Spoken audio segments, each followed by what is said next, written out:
The arrow left her bow like a whisper of death. Montana Territory, 1883. Fort Ellis stood against the autumn sky, its wooden walls dark with age and weather.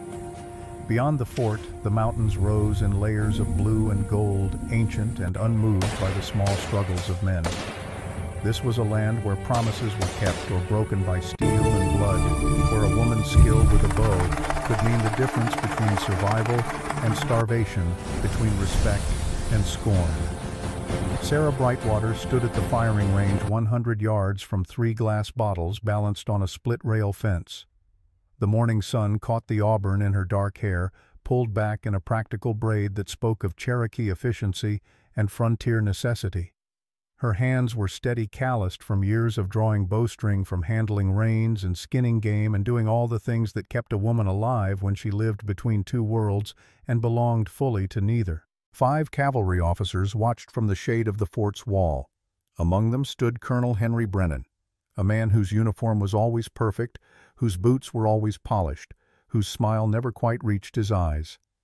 He leaned against the wall with the confidence of a man who believed the world owed him something and was merely waiting to collect. Sarah knocked the first arrow, breathed out, released. The bottle exploded in a shower of glass that caught the light like scattered diamonds. Second arrow. Second bottle. The same perfect destruction. Third arrow. Third bottle. Not a single miss. The watching soldiers murmured their appreciation, but Brennan's voice cut through their admiration like a knife through silk. "Impressive, Miss Brightwater, but glass bottles don't shoot back." Sarah lowered her bow and turned to face him. She had learned long ago not to rise to such bait, not to give men like Brennan the satisfaction of seeing her anger.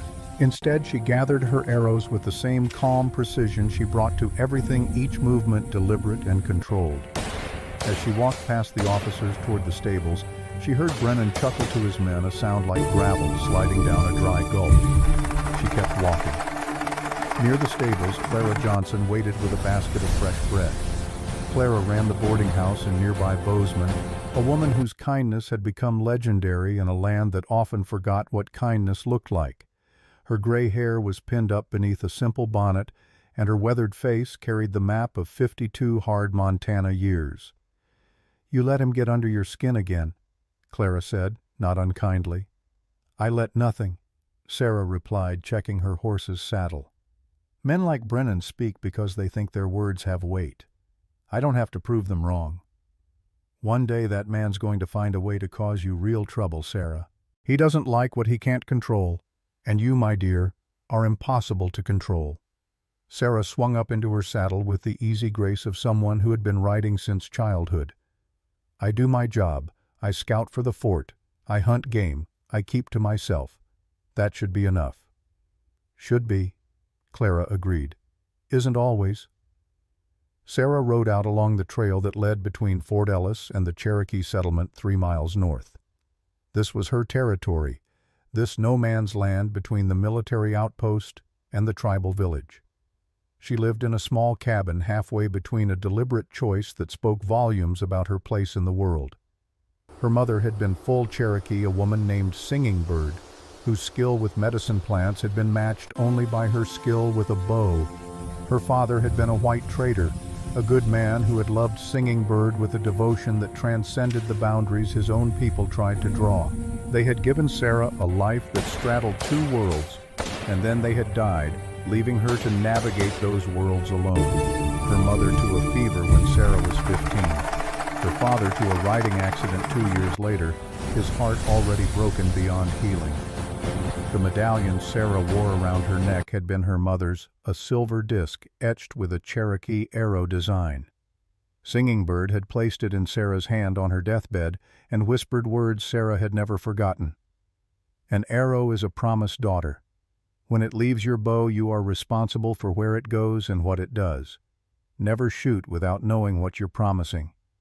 Sarah had been shooting arrows ever since, each one a promise she intended to keep. The afternoon sun was sliding toward evening when she heard the cry. A child's voice, high and terrified, coming from the trail ahead, where the forest grew thick on both sides. Sarah didn't hesitate. She urged her horse forward, bow already in hand, arrow knocked by pure instinct. She found him 30 yards into the trees. A Cherokee boy, perhaps 12 years old, trapped beneath a fallen pine. His leg was pinned, and 20 feet away, a black bear stood on its hind legs, testing the air with its nose. Sarah's mind calculated distances and angles with the speed of long practice. The bear was between her and the boy. If it charged, the child was dead.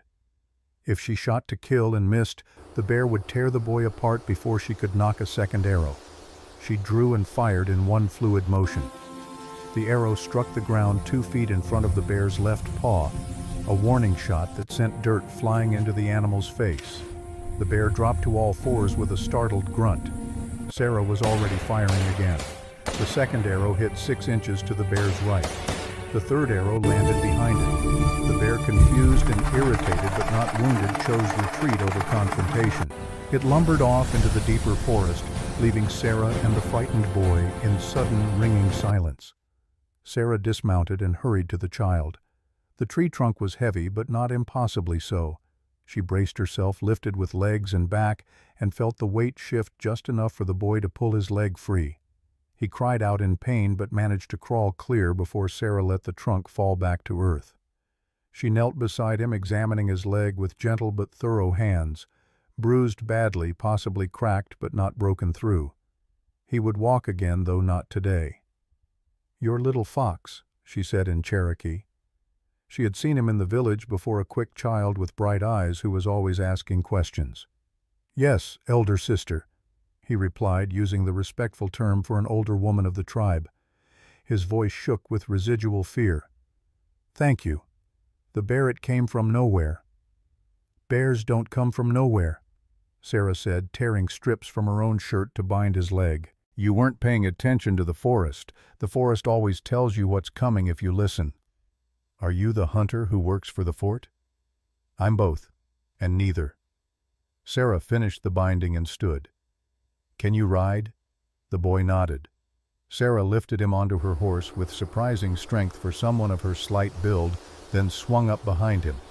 She turned the horse toward the Cherokee settlement, moving at a careful walk to avoid jarring his injured leg. "You're like Captain Whitehawk," Little Fox said after a while. "He walks between worlds too." Sarah had heard the name, a new officer recently assigned to Fort Ellis. Part Cherokee, the rumors said, though he wore the cavalry uniform with the bearing of someone born to military discipline. "I haven't met him," Sarah said. "He's kind," Little Fox offered. "Not like the others. He speaks our language, respects the elders." They rode in silence for a while, the horses' hooves marking a steady rhythm on the packed earth trail. The sun was touching the mountain peaks when they entered the Cherokee settlement. The village was a blend of old and new traditional lodges standing alongside newer wooden cabins, smoke rising from cook fires where women prepared the evening meal. Children played in the common area, their games as old as the Cherokee people themselves. Old men sat in the shade discussing matters of importance in voices that carried the weight of accumulated wisdom. Chief Walks with Thunder emerged from his lodge as Sarah approached. He was 68 years old, his face carved by time and experience into something resembling the mountains themselves. His eyes missed nothing. "Little Fox," he said, and the concern in his voice was genuine. "What happened?" Sarah helped the boy down from the horse, supporting his weight. "A tree fell. A bear came. He'll be fine in a few weeks." The chief's eyes met Sarah's, and in that look was a communication that went beyond words. Gratitude, recognition, respect. "You saved my grandson's life," he said simply. "I did what anyone would do." Not anyone. Most would have ridden past, not wanting to get between a bear and its territory. "You have your mother's heart, Sarah Brightwater. Singing Bird would be proud." The words struck deeper than Sarah expected. She had not cried when her mother died, had taught herself that tears were a luxury she could not afford. But standing here in the village where her mother had been born, where Sarah herself had spent half her childhood, she felt something crack inside her chest. The chief saw it. He always saw everything. "Stay for the evening meal," he he said. "It's the least we can offer." Sarah wanted to refuse. She was more comfortable alone, had built a life around the safety of solitude. But the chief's invitation was not really a request, and there were some traditions one did not refuse without giving offense. She stayed. The feast was modest but generous, the kind of meal that spoke of a community that shared what it had without resentment or calculation. Sarah sat with the women and elders near the central fire as darkness fell and stars began to appear in the vast Montana sky. Elder Mary Redwing, 74 years old and keeper of the tribe's oldest stories, sat beside Sarah and watched her with eyes that had witnessed 3/4 of a century of change and survival. "Your mother used to sit exactly where you're sitting," Mary said. "Same posture, same way of watching the fire as if it might tell you secrets." "Did it tell her secrets?" Sarah asked. "Sometimes. The fire speaks to those who know how to listen. Your mother listened very well." Mary paused, her wrinkled hands wrapped around a cup of herbal tea. "She lived between worlds like you. It wasn't easy for her." "Was she happy?" The question hung in the air like smoke from the fire. Mary considered it carefully before answering. "She was happy when she found your father. He was a good man who didn't ask her to choose which world she belonged to. He loved all of her, not just the parts that fit his understanding." The old woman's eyes reflected firelight. "That's rare, child. Most people want you to be one thing or another. They don't understand that a person can be both, can belong to everywhere and nowhere at the same time." Sarah touched the medallion at her throat, feeling the familiar grooves of the arrow design beneath her fingertips. Little Fox, his leg now properly splinted by the village healer, hobbled over on a makeshift crutch. Despite his injury, his eyes were bright with the resilience of youth. "Watch this, elder sister," he called out, attempting to draw a practice bow one of the other children had been using. The bow was too strong for him. He pulled with all his might, lost his balance, and fell backward onto his rear end. The other children erupted in good-natured laughter. Even Sarah found herself smiling. "The first time I shot a bow," she said, walking over to help him up, "I fell exactly the same way, ended up with a bruise on my backside that lasted 2 weeks. "Did you give up?" Little Fox asked. "No. I stood up and tried again, and again, and again. Eventually, I stopped falling." "Were you scared?" Sarah looked at the boy, seeing in his question something deeper than curiosity. He was asking if it was acceptable to be afraid if warriors and hunters and people who did brave things still felt fear. "Every day," she told him honestly. "Fear isn't the enemy. Fear keeps you alert, keeps you careful. The trick is to feel the fear and do what needs doing anyway." Chief Walks with Thunder joined them by the fire, lowering himself to sit beside Sarah with the careful movement of a man whose joints had earned their aches through decades of living. "You remind me of your mother more every time I see you," he said quietly so only Sarah could hear. "Singing Bird was the best archer we had. But she was also alone for so long, caught between peoples, never quite fitting anywhere." "And then she met my father," Sarah said. "Yes. A white trader who saw her for who she was, not what his people or her people expected her to be. Their love was strong because it was chosen, not prescribed. They built something new together, something that belonged to them alone." Sarah stared into the fire, watching flames dance and shadows shift. The memories were still sharp after all these years, the fever that took her mother, the riding accident that claimed her father. Both losses carved into her soul like names on gravestones. "Alone is not the same as lonely," the chief said, "but it can become that if you're not careful." He placed a weathered hand on her shoulder. "You're always welcome here, Sarah. This village is part of your heritage. These people are your people as much as the whites in Bozeman or the soldiers at the fort." The words were kind, but Sarah had heard them before.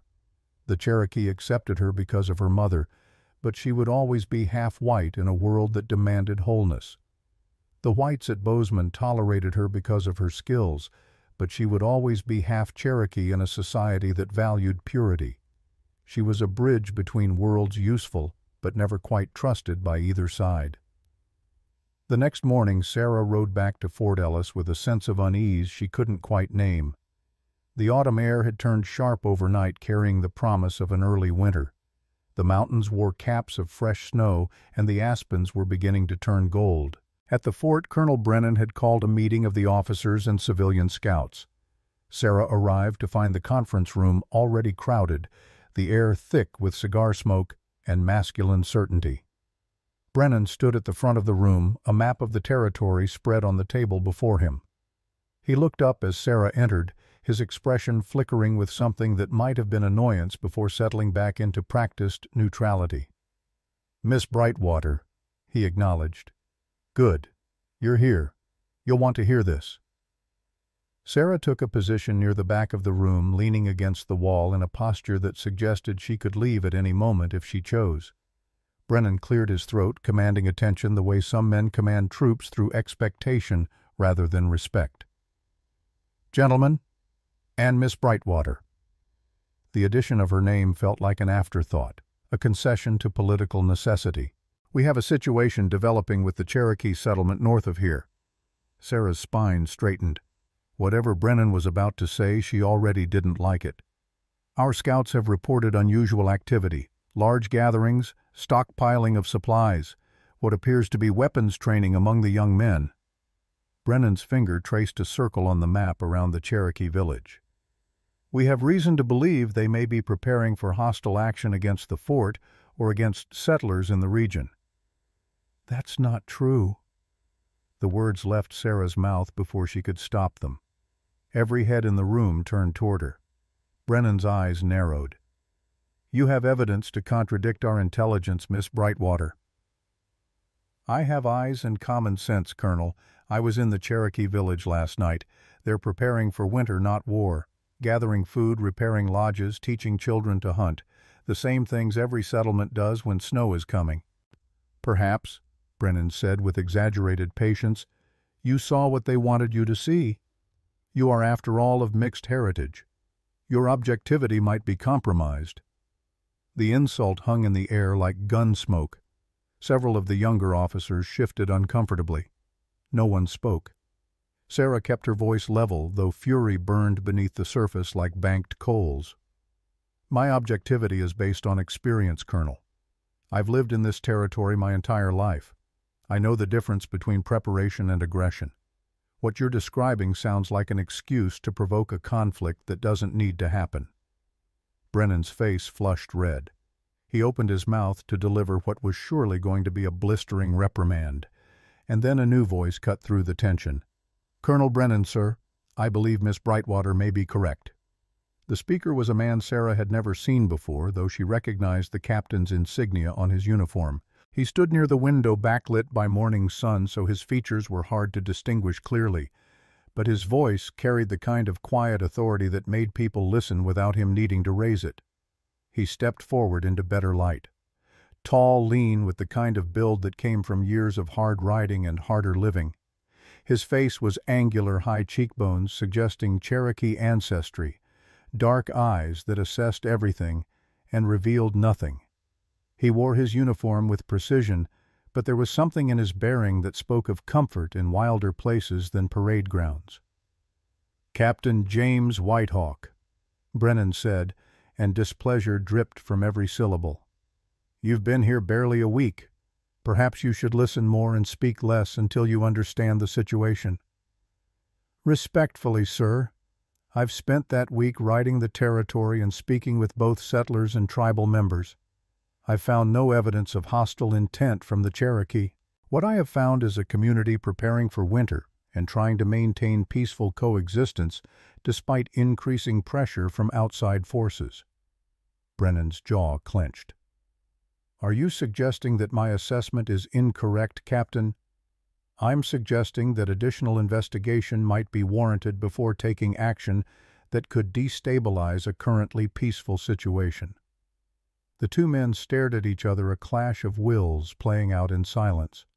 Finally, Brennan looked away first, though he tried to disguise the retreat as dismissal. "Fine. We'll observe for now. But I want daily reports from all scouts. Any sign of aggression, any indication of weapons buildup, I want to know immediately." His eyes fixed on Sarah. "That includes you, Miss Brightwater. Your loyalties may be divided, but your employment is not. You work for this fort. Remember that." The meeting dissolved into smaller conversations as officers filed out. Sarah remained where she was processing what had just happened. Colonel Brennan had essentially accused the Cherokee of preparing for war based on nothing but seasonal survival activities. And if she hadn't been there to contradict him, if Captain Whitehawk hadn't supported her objection, what would Brennan have done, Miss Brightwater? She turned to find Captain Whitehawk approaching. Up close she could see the signs of Cherokee heritage more clearly in the planes of his face, the darkness of his hair, the set of his eyes. But there was something else too, something that spoke of life lived between worlds, just as she lived between worlds. "Captain," she acknowledged. "I wanted to introduce myself properly. James Whitehawk. I've heard a great deal about you since arriving at Fort Ellis." "I'm sure you have. Half of what you heard is probably untrue, and the other half is probably worse than the truth." A hint of a smile touched his mouth, so brief it might have been imagined. "Actually, what I heard was that you're the best scout in the territory, that your knowledge of the land is unmatched, and that you have a gift with a bow that borders on the supernatural.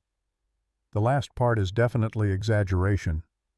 I watched you shoot yesterday. 3 bottles, 3 arrows, perfect accuracy. That's not exaggeration. That's skill earned through thousands of hours of practice." Sarah studied him, trying to understand what he wanted. Men didn't usually seek her out for idle conversation, and military officers certainly didn't contradict their superiors to defend a civilian scout unless they had reasons beyond simple fairness. "What do you want, Captain?" "Honesty. I'm trying to understand the situation here, and I suspect you're one of the few people who will tell me the truth without filtering it through personal agenda or military politics." "The truth is simple. Colonel Brennan doesn't like Cherokee because he doesn't like anything he can't control or profit from. There are rumors he's involved in schemes to acquire Cherokee land for mining interests. If he can manufacture a reason for the Army to intervene to declare the Cherokee hostile and seize their territory, he stands to make a considerable amount of money." "That's a serious accusation." "It's also the truth, but proving it would be another matter entirely." Whitehawk nodded slowly, his eyes distant as if calculating possibilities and probabilities. "Then we'll need to be very careful. Men like Brennan are dangerous when their interests are threatened." Sarah raised an eyebrow. "Captain, you just met me. Why would you trust me? And why would you assume I'd trust you?" "Because," he said simply, "I think we both want the same thing. Peace. And because I think you're the kind of person who sees through pretense fairly quickly. So I won't pretend. I'm half Cherokee. My father was a warrior. My mother was a white school teacher. I grew up understanding both worlds, belonging fully to neither. When I look at you, I see someone who knows exactly what that's like." Sarah felt something shift inside her chest, a recognition that went deeper than words. This man understood. Not in the abstract way of well-meaning people who tried to sympathize with what they'd never experienced, but in the concrete way of someone who had walked the same difficult path. "There's a gathering tomorrow," she said carefully, "at the Cherokee village. Chief Walks with Thunder is holding what he calls a warrior trial. It's an old tradition, a way of honoring skilled fighters and hunters. If you truly want to understand the situation, you should attend." "Will you be there?" "I've been invited to participate. I'll be there." "Then so will I." They stood for a moment in the empty conference room, morning light streaming through windows, dust motes dancing in the beams. Two people who walked between worlds, recognizing in each other something fundamental and true. Outside, the Montana sky stretched vast and blue, indifferent to the small dramas of humans who thought their borders and their conflicts mattered to the ancient mountains. The wind carried the scent of coming snow and distant pine forests. Somewhere an eagle cried, its voice sharp and wild and free. Sarah Brightwater touched the medallion at her throat, feeling the engraved arrow beneath her fingertips. An arrow is a promise, her mother had said. Tomorrow she would shoot an arrow that would change her life forever, though she didn't know it yet. Tomorrow a promise would be made that could not be unmade. A fate would be sealed that could not be unsealed. Tomorrow James Whitehawk would catch the arrow she fired, and in that moment two destinies would collide like thunder and lightning, like earth and sky, like all the forces that shape the world when they finally stop circling and meet head-on. But that was tomorrow. Today she simply rode back to her cabin halfway between worlds, unaware that the time for walking alone was almost over, that the arrow she had been promising her whole life was about to find its target, and that the target would be standing exactly where destiny required him to stand. The sun set behind the mountains in layers of gold and crimson, and tomorrow rose toward them like an arrow in flight, inevitable and aimed and already in motion. The clearing where the Cherokee held their ceremonies had been used for such purposes since before any white man set foot in Montana. Ancient cottonwoods ringed the space, their leaves golden in the autumn light, trembling in a breeze that carried the smell of sage smoke and distant snow.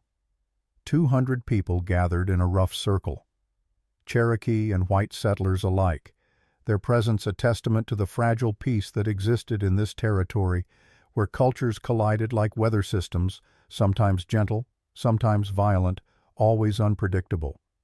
Sarah stood at the edge of the clearing, her bow in hand, feeling the weight of eyes upon her.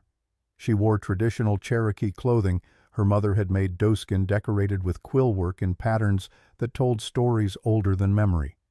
But her boots were cavalry-issue practical, and worn a reminder that she existed in both worlds, whether she wanted to or not. Captain James Whitehawk stood among a small group of cavalry officers who had come to observe. Even from across the clearing, Sarah could feel his attention on her, steady and unwavering. There was something in his gaze that made her uncomfortable, not because it was threatening, but because it saw too much, understood too deeply. Colonel Brennan had not come.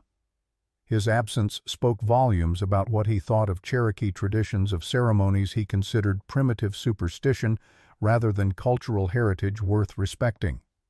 Several of his loyal officers had stayed away as well, but enough soldiers had attended to fill out the crowd, along with settlers from Bozeman and the surrounding ranches, people curious or respectful or simply bored enough to seek entertainment wherever they could find it. Chief Walks with Thunder stood in the center of the clearing, his voice carrying across the assembled crowd with the authority of a man who had led his people through decades of change and survival.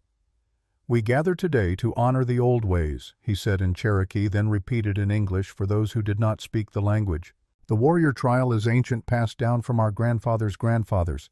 It tests skill, courage, and honor. Those who participate prove themselves worthy of respect." Elder Mary Redwing sat near the chief, wrapped in blankets despite the mild afternoon, her ancient face impassive as stone. She had seen more warrior trials than anyone living, had presided over ceremonies when Sarah's mother was young, when the world was different, and the Cherokees still believed they might hold on to their lands through strength and tradition alone. The first trial was simple.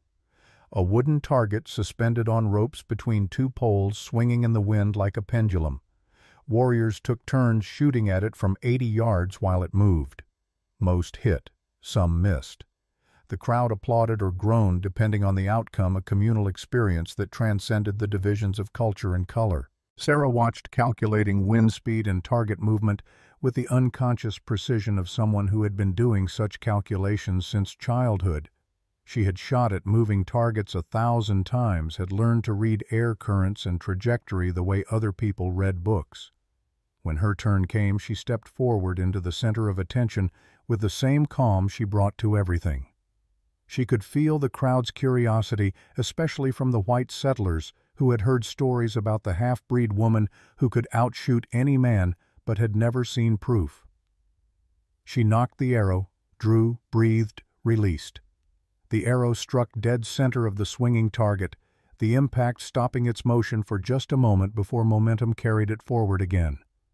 The crowd erupted in appreciation, Cherokee voices mixing with settler exclamations. Sarah lowered her bow expressionless and stepped back. She had expected nothing less of herself. Anything else would have been failure. Chief Walks with Thunder raised his hand for silence. The crowd settled, sensing something significant was about to occur. "Now we come to the oldest trial," the chief said, and his voice carried weight beyond words. "The Arrow Oath Trial. This ceremony has not been performed in 30 years, not since I was a young man and witnessed its power." Sarah felt her pulse quicken. She knew of the arrow oath, had heard stories from Elder Mary about the ancient tradition, but she had never expected to see it performed, never imagined she might be asked to participate. The arrow oath requires a warrior woman to shoot a killing arrow, not at a target, but toward a volunteer who stands 100 yards distant. If the man can catch the arrow in flight, it proves his courage and his faith, and according to the old laws, it binds their destinies together. They must marry within 7 days. A murmur rippled through the crowd, confusion and excitement mixed together. This was not entertainment. This was something far older and far more serious, a glimpse into a world that predated reservations and treaties, and the slow erosion of traditions beneath the weight of an encroaching civilization. Elder Mary stood, her voice cracking with age, but still powerful. "The arrow oath is not a game. It is sacred. It comes from a time when our people needed protection for their warrior women, when their very strength made them targets. The law was created so that when a woman's skill threatened to bring violence upon her, a man could stand before her arrow and declare his willingness to share her burden, to protect her not through dominance, but through partnership." Sarah's heart hammered against her ribs. She understood now. This was not about entertainment or demonstration of skill. This was about something far more profound, something that reached back through generations to touch the present moment with ancient purpose. "Sarah Brightwater," Chief Walks with Thunder said, his eyes finding hers across the clearing, "you have proven your skill. Now we ask if you will participate in the Arrow Oath trial. It is your choice. No one will judge you if you refuse." Every eye turned toward her. Sarah felt the weight of expectation, of history, of a tradition that demanded something she had never intended to give. Marriage, partnership, the surrender of the solitary life she had built so carefully around herself. And yet, she thought of her mother Singing Bird, who had lived alone for years before finding Sarah's father. She thought of the medallion around her neck, the arrow engraved in silver. An arrow is a promise. "I will participate," Sarah heard herself say. The crowd shifted, anticipation building like static electricity before a storm. This was no longer a simple demonstration. This was witnessing something that existed at the intersection of tradition and fate, where human choice met forces larger than individual will. "Then we need a volunteer," the chief said. "A man willing to stand before a killing arrow and attempt to catch it. A man willing to accept the consequences if he succeeds." Silence fell across the clearing, heavy and expectant. No one moved. The challenge was immense, potentially fatal. Even if a man had the courage to try, the likelihood of death or serious injury made the choice nearly impossible. And then James Whitehawk stepped forward. He walked across the clearing with the measured pace of a man who had already made his decision and saw no reason to hesitate. His cavalry uniform looked out of place in this setting of traditional ceremony, but something in his bearing transcended. The clothing reached back to older identities, older ways of being. "I volunteer," he said simply. Sarah stared at him, shock breaking through her usual composure. They had spoken once, one conversation. He knew nothing about her except what reputation and brief observation had shown. Why would he risk his life for a stranger? Why would he bind himself to someone he barely knew?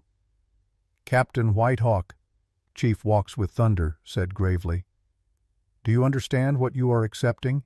If you catch the arrow, you will be bound to Sarah Brightwater by laws older than this nation. You will marry her, protect her, share her fate, whatever that fate may be. This is not a game. This is a vow more serious than any words spoken before a judge or a priest." "I understand," James said. His eyes found Sarah's across the distance, and in his gaze she saw something that made her breath catch. Not desire exactly, though perhaps that was part of it. Something deeper. Recognition. As if he had been waiting his entire life to reach this moment, to stand in this clearing and make this choice. "Why?" Sarah demanded, finding her voice. "You don't know me. You don't owe me anything. Why would you do this?" James was quiet for a moment, considering his answer with the same care he seemed to bring to everything. When he spoke, his words carried across the silent clearing so everyone could hear. "Because I see what you have not yet seen. Danger coming. Colonel Brennan is planning something that will put you directly in harm's way. I overheard him speaking with his associates last night. He intends to manufacture an incident to create a conflict that will justify military action against the Cherokee. And you, Sarah Brightwater, who stand between both worlds, you will be his first target. He will use you as proof that the Cherokee cannot be trusted, that mixed-blood individuals are dangerous, that action must be taken." The crowd erupted in shocked murmurs. Several cavalry officers looked uncomfortable, uncertain whether to defend their commander or acknowledge the truth of what Whitehawk was saying. Sarah felt cold spread through her chest.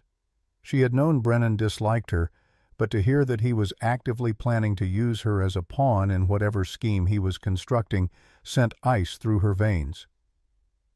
"The Arrow Oath," James continued, "is not about possession. It is about protection. If you are bound to me, married to a cavalry officer, Brennan cannot easily make you a target. The law protects you in ways your skill with a bow cannot." Elder Mary nodded slowly, her ancient eyes bright with understanding. "He speaks truth. The old law was created for exactly this purpose, to protect warrior women from becoming targets because of their very strength. When a man stands before the arrow, he is saying, 'I will share the burden of her power. I will make her enemies my enemies. I will stand between her and those who would harm her for being what she is.'" Sarah looked at James Whitehawk, this man who was offering to upend his entire life for someone he barely knew. Part of her wanted to refuse to maintain the independence she had fought so hard to preserve. But another part, a deeper part, recognized what he was offering. Not chains, not possession, but partnership, alliance. The thing her mother had found with her father, the rare gift of being seen and accepted in wholeness, rather than demanded to choose.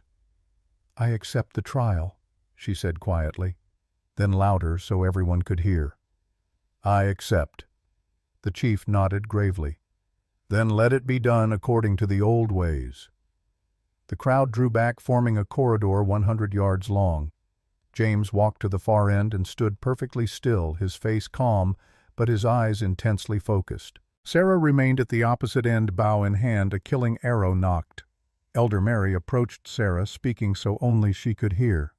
"Your mother stood here once in a different trial for different reasons. She was afraid, but she was also brave. You carry her blood and her spirit. Trust yourself.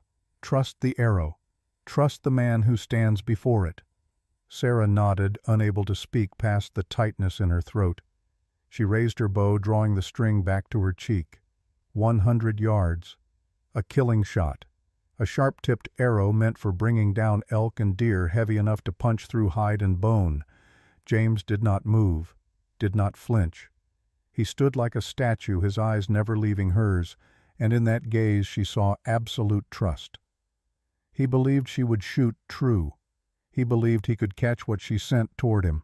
Or perhaps he believed that if he failed, if the arrow struck and killed him, that would be acceptable too, a worthy end in service of something larger than himself.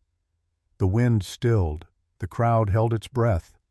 Even the birds fell silent, as if the entire world paused to witness this moment where past and present collided, where ancient tradition reached forward to shape modern lives. Sarah released the string. The arrow flew. Time seemed to stretch and compress simultaneously. The arrow crossed the distance faster than thought, a blur of wood and feather and deadly iron. It flew straight and true, exactly as Sarah had intended, aimed at the center of James Whitehawk's chest, where it would punch through ribs and heart and end his life in seconds. And James moved. His hand came up with speed that seemed impossible, that defied the laws of physics and reaction time.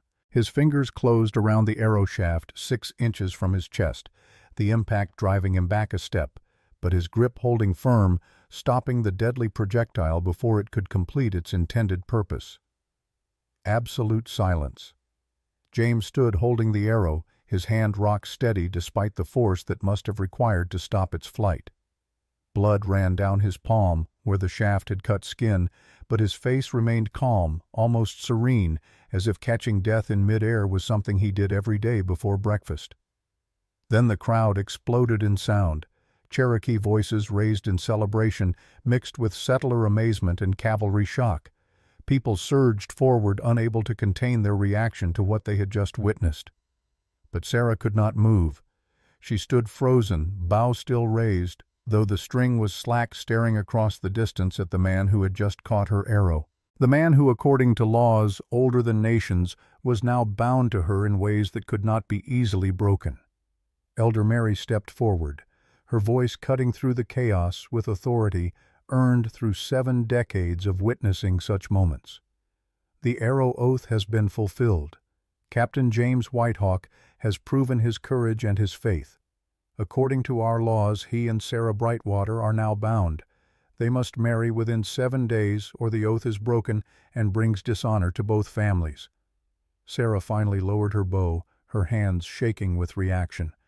James walked toward her, still holding the arrow, blood from his cut palm staining the white feathers red. When he reached her, he held out the arrow like an offering. "Your arrow," he said quietly. "I believe the tradition is to return it to the archer." Sarah took it with nerveless fingers, feeling the weight of wood and steel and blood. This arrow, which moments ago had been a weapon of death, was now something else entirely. A promise made and kept. A bridge built between 2 solitary souls. "I don't understand," she whispered. "Why did you really do this? The truth."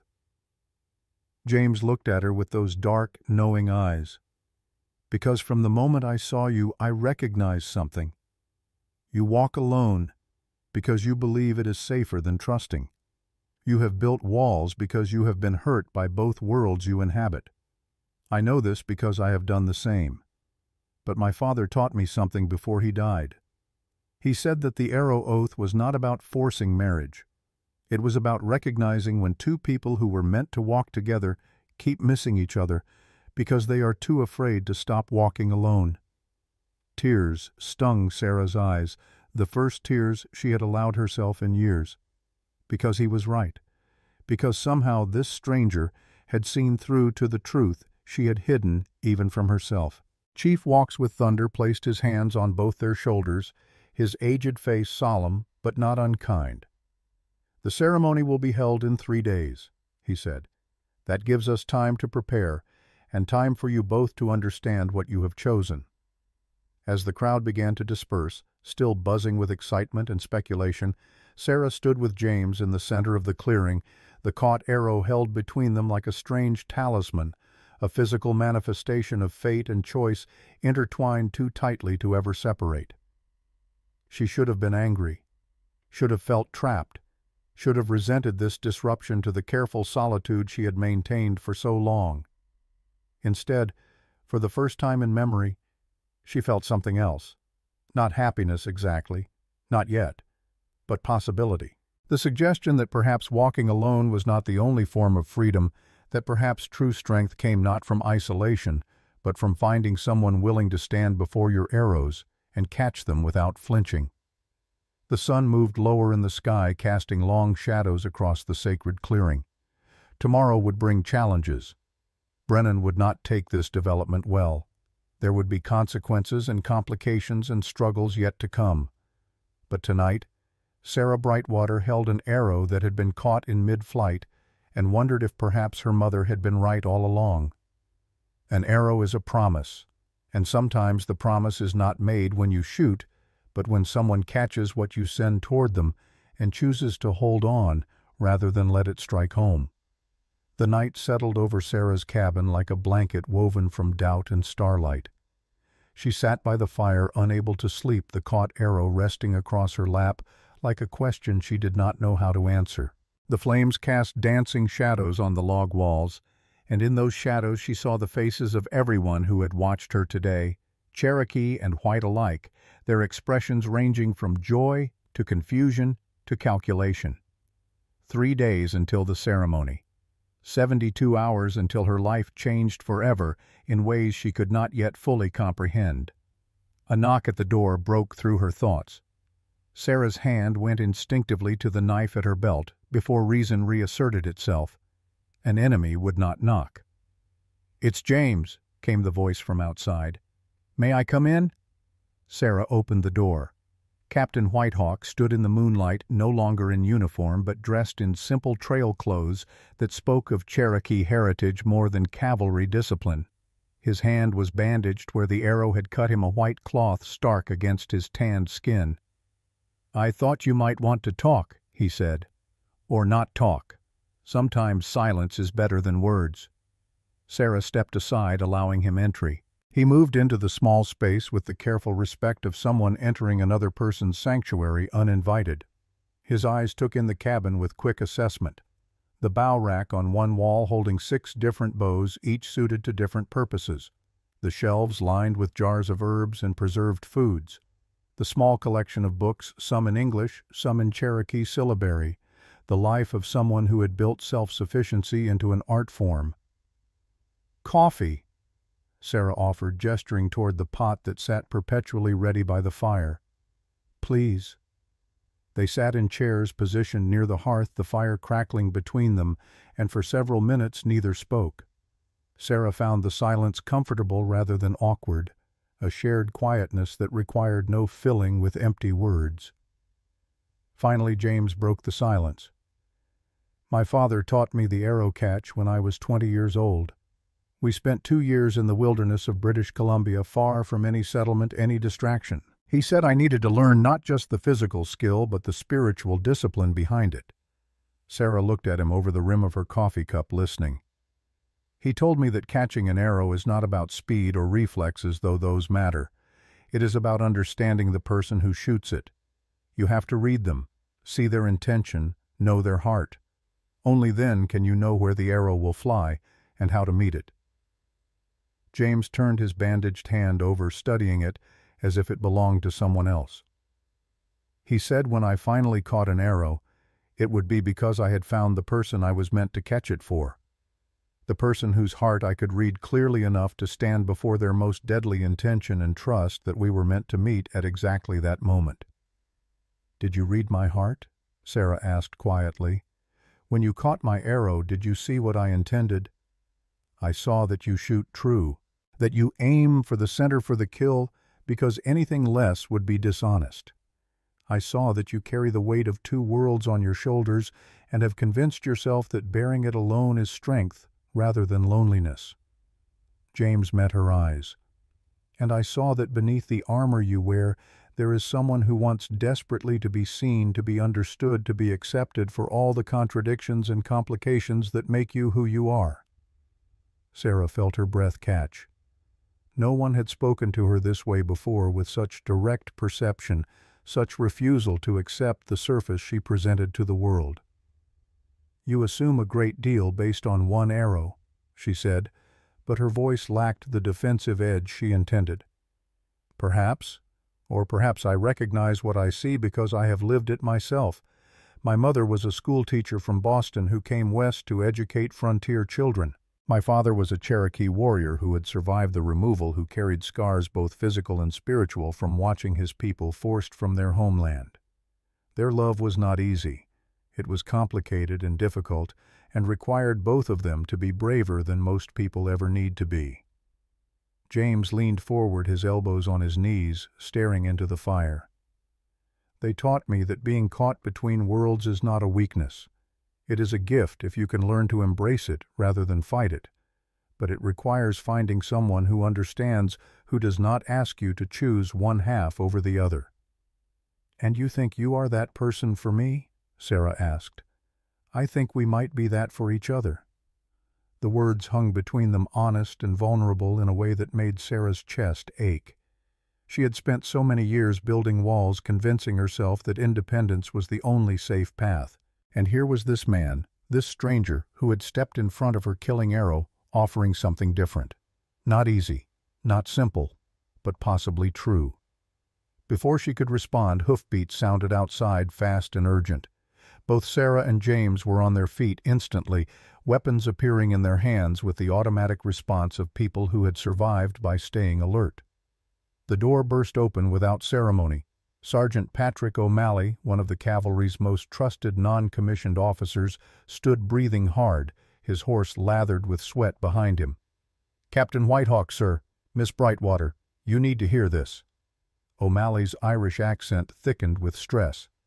"I was at the fort tonight finishing paperwork. Colonel Brennan was in his office with men I did not recognize. Rough types. Hired guns, if I am reading them right." James tensed. "You overheard them?" "Aye, sir. I should not have been listening, but something about the whole business felt wrong. The colonel is planning something for the wedding ceremony. He is going to stage an attack, make it look like Cherokee aggression. Has men ready to shoot into the crowd from the forest when the ceremony begins?" O'Malley's face was grim.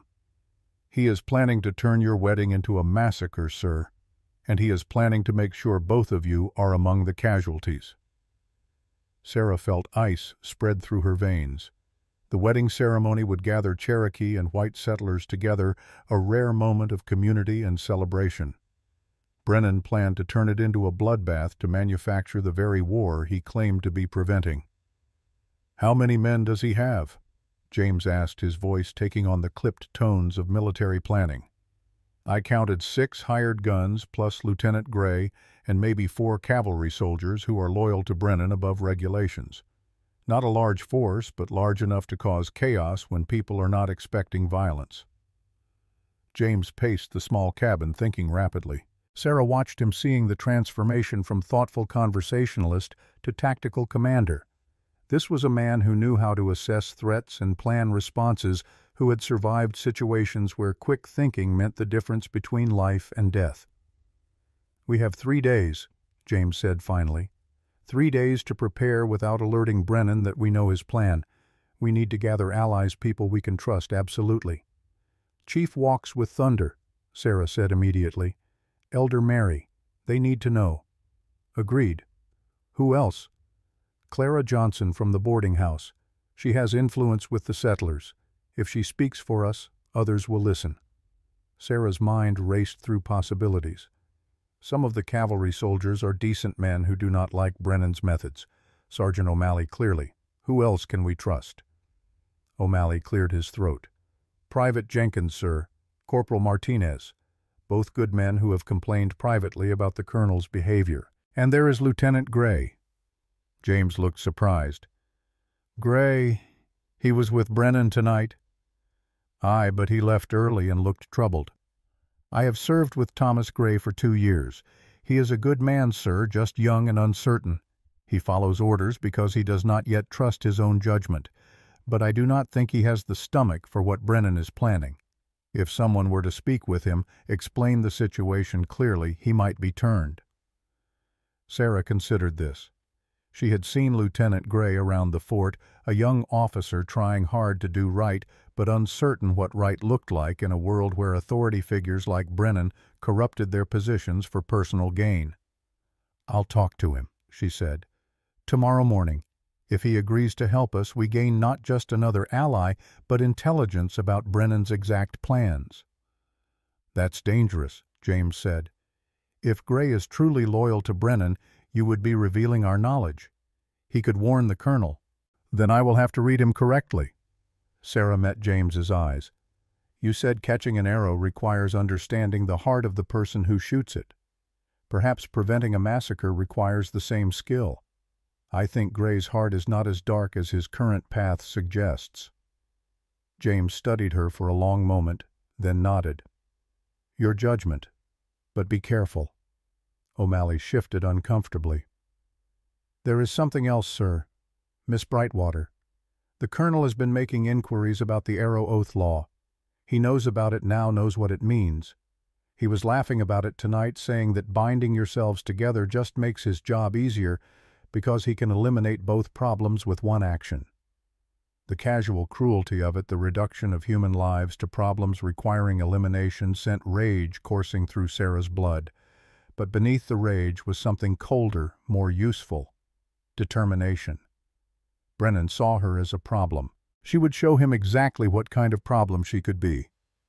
"We need a plan," James said. "Not just for the wedding day, but for the days leading up to it. Brennan will be watching us now, waiting for any sign that we know what he is planning." They spent the next 2 hours laying out strategy. 3 people bent over Sarah's rough wooden table with a hand-drawn map of the Cherokee settlement and surrounding territory. O'Malley proved invaluable, his years of experience showing in the practical suggestions he offered about troop movements and defensive positions. "The ceremony will be in the same clearing where the Arrow Oath trial took place," Sarah said, marking the location on the map. "Open-ground cottonwood trees on the perimeter. If Brennan's men are shooting from the forest, they will have cover while the crowd is exposed." "So we need people in the forest too," James said. "Hidden, watching, armed and ready to respond when the shooting starts." "Not if," O'Malley corrected gently. "When. Men like Brennan do not make threats, they make plans." Sarah felt a chill at the certainty in his voice. This was not hypothetical danger. This was real, immediate, deadly. Without warning, without the information O'Malley had risked himself to bring, the wedding ceremony would have turned into a slaughter. "We also need witnesses," James said. "People whose testimony will be believed if this goes to trial. Brennan is a colonel.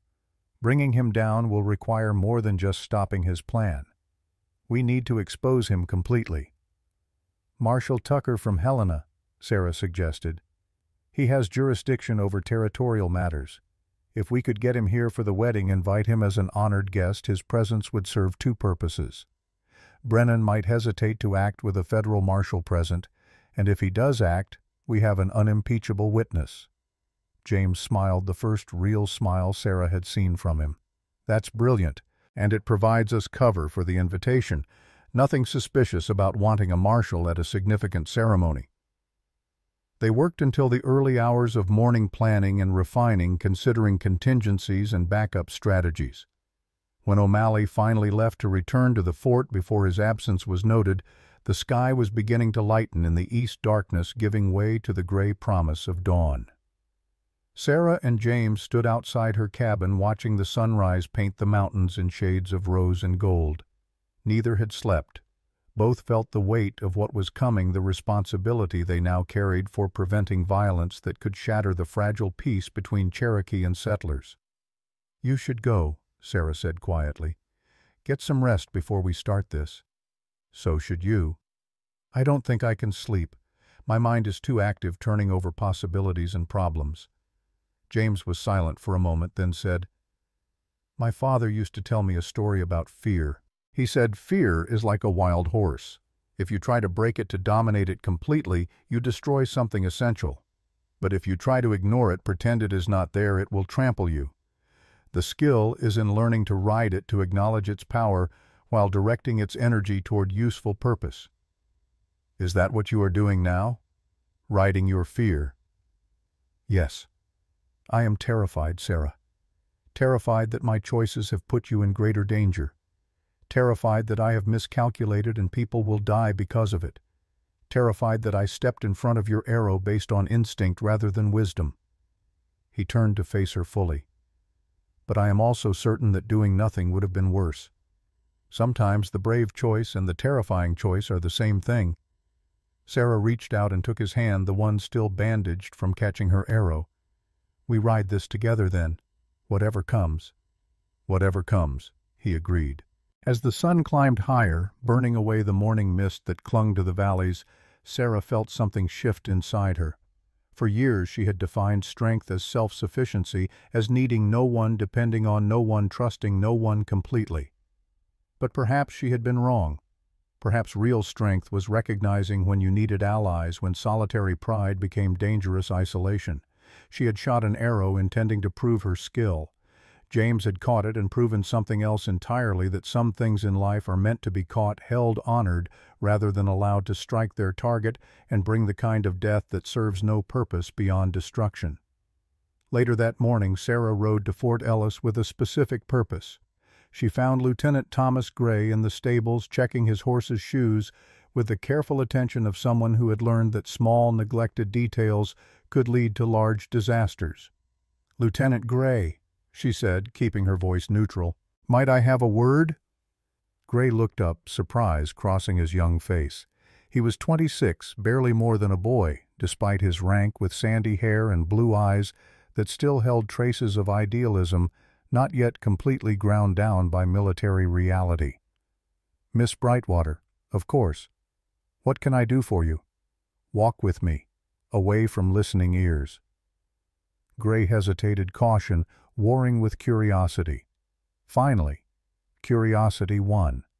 He followed Sarah out past the fort's walls to a small grove of aspens where their conversation could not be overheard.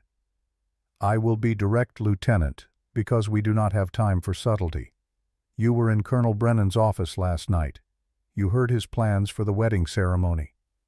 Sarah watched Gray's face, carefully seeing the confirmation in his expression before he could school it to neutrality. "You know he intends to stage a massacre and blame it on the Cherokee." Gray's face went pale. "I do not know what you are talking about. Please do not insult my intelligence or yours. You were there, you heard, and from what I understand you left early because your conscience would not let you stay." Sarah stepped closer, her voice gentle despite the urgency of her words. "I am not here to threaten you or judge you, Lieutenant. I am here to ask for your help in preventing something unconscionable." "I am a soldier," Gray said, but his voice wavered. "I follow orders. Even when those orders require you to participate in murdering civilians, women and children and elders gathered for a wedding ceremony." Sarah let the question hang between them. "Is that the kind of soldier you want to be? The kind of man—" Gray turned away, his shoulders hunched with misery. When he spoke, his voice was barely audible. "What Brennan is planning, it is wrong. I know it is wrong. But he is my commanding officer. If I refuse, if I speak against him, I will be court-martialed. My career will be destroyed. And if you say nothing innocent, people will die, including me, including Captain Whitehawk, a fellow officer who has done nothing except try to serve with honor." Sarah moved around to face Gray directly. "I am not asking you to be a hero, Lieutenant. I am asking you to be decent, to choose right over wrong, even when wrong wears a uniform and right looks like rebellion." Tears stood in Gray's eyes. "What would you have me do?" "Tell us exactly what Brennan is planning. The timing, the positions, the number of men involved. Give us information we can use to protect people and stop this before it becomes a massacre." Sarah paused, then added quietly, "And when the moment comes, when Brennan gives the order, refuse it. Stand with us instead of with him." Gray was silent for a long time, wrestling with a decision that would define the rest of his life. Sarah waited, giving him the space to make his choice without pressure beyond what his own conscience provided. Finally, Gray straightened his shoulders. "Colonel Brennan has hired 6 gunmen. They will position themselves in the forest around the clearing where the ceremony takes place. When the vows are being spoken, when everyone is focused on the couple, the shooting will begin. Brennan will be at the fort with most of the cavalry. When word arrives of an attack, he will ride out with troops arriving just after the shooting stops. He will find dead civilians and claim it as evidence that Cherokee cannot be trusted, that military intervention is necessary." "Thank you," Sarah said quietly. "There is more. Brennan specifically ordered the gunman to target you and Captain Whitehawk first. He wants you dead, Miss Brightwater. He considers you dangerous because you bridge both communities, because people listen to you, because your very existence contradicts his narrative about Cherokee being fundamentally different and hostile." Sarah absorbed this information without visible reaction, though inside she felt the cold touch of mortality, the understanding that she was now marked for death by a man with resources and authority. "Will you help us?" she asked. Gray nodded slowly. Yes. God help me, yes. I will help. What do you need? Your presence at the ceremony armed and alert. When the shooting starts, protect the civilians. And afterward your testimony. Marshal Tucker will be there. You will need to tell him everything officially for the record. I will be court-martialed, Gray said, but there was something like relief in his voice, as if naming the consequence made it less frightening. Perhaps, or perhaps you will be decorated for preventing a massacre and exposing corruption. Either way, you will be able to look at yourself in the mirror. Sarah offered her hand. Thank you, Lieutenant, for choosing right when wrong was easier. Gray shook her hand, his grip firm despite the tremor Sarah could feel in his fingers. Thank you for giving me the choice, for trusting that I could be better than I have been. As Sarah rode back to her cabin, she felt the pieces falling into place. They had allies now. They had information. They had 3 days to prepare for something that could either end in triumph or tragedy, with no middle ground between those extremes. The arrow had been caught. The oath had been made. Now came the test of whether promises spoken in sacred clearings could hold against the cold calculations of men who valued power over principle, profit over people, convenience over conscience. 3 days until the wedding. 3 days to prepare for war in the hope of preserving peace. 3 days until Sarah Brightwater would learn whether catching an arrow was the beginning of safety or the beginning of something far more dangerous than walking alone had ever been. The morning of the second day dawned cold and sharp frost glittering on the grass like scattered diamonds. Sarah had not slept more than a few hours, her mind too active with plans and contingencies running through scenarios where things went wrong and people died because she had miscalculated or moved too slowly or trusted the wrong person. She stood outside her cabin watching the sun rise, coffee steaming in her hands when she saw the riders approaching. 3 of them moving at a steady pace that suggested purpose rather than leisure. As they drew closer, she recognized Chief Walks with Thunder Elder Mary Redwing, wrapped in blankets on a gentle mare, and a younger Cherokee man she knew as Running Deer, one of the tribe's best scouts. Sarah set down her coffee and walked out to meet them. The chief dismounted with the careful movements of a man whose joints protested the cold, but his eyes were sharp and clear. "We need to talk," he said without preamble. "Not out here. Inside." Once they were gathered in Sarah's small cabin, crowded around the table with more coffee poured, Chief Walks with Thunder spread out a hide map that showed the ceremonial clearing and surrounding territory in far more detail than the rough sketch Sarah and James had worked from. "Running Deer has been watching the forest," the chief said, his finger tracing locations on the map. "He has found signs of men positioning themselves. White men, not Cherokee. They are preparing ambush positions." Running Deer leaned forward, his young face grave.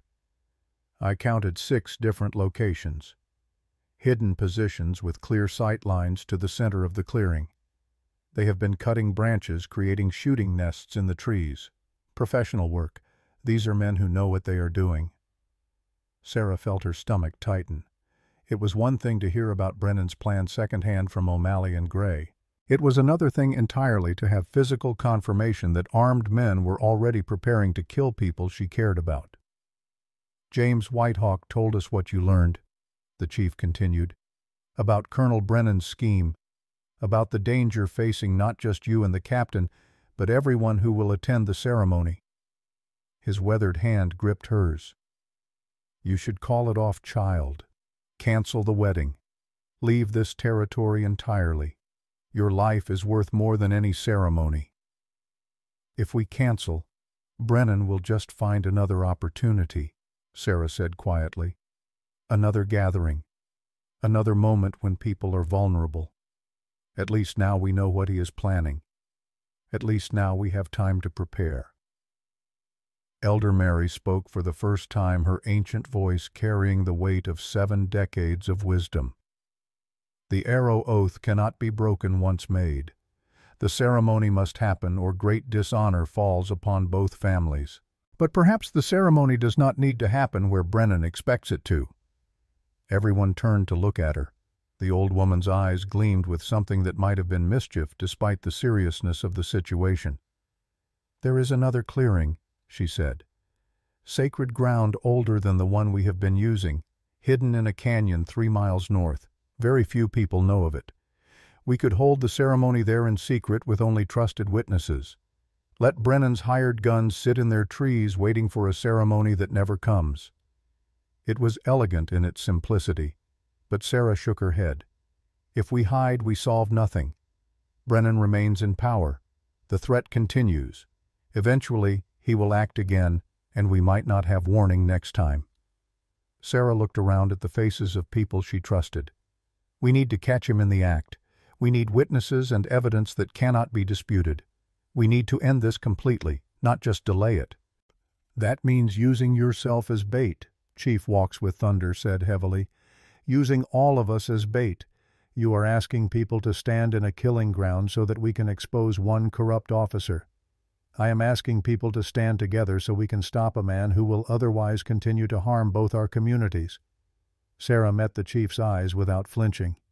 "But I will not ask anyone to take a risk I would not take myself. If people choose not to attend, I will understand and hold no judgment." The chief was silent for a long moment, then nodded slowly. "You have your mother's courage and her stubbornness. Very well, we will attend, but we will not go defenseless." Over the next hour, they planned in detail. Running Deer would continue to monitor the hired gunmen's positions. Cherokee warriors, skilled hunters, all would position themselves in the forest as well hidden and armed, ready to respond when violence erupted. They would not shoot first, but they would be prepared to defend the gathered people. "We need the settlers to know we are not the aggressors," Sarah emphasized.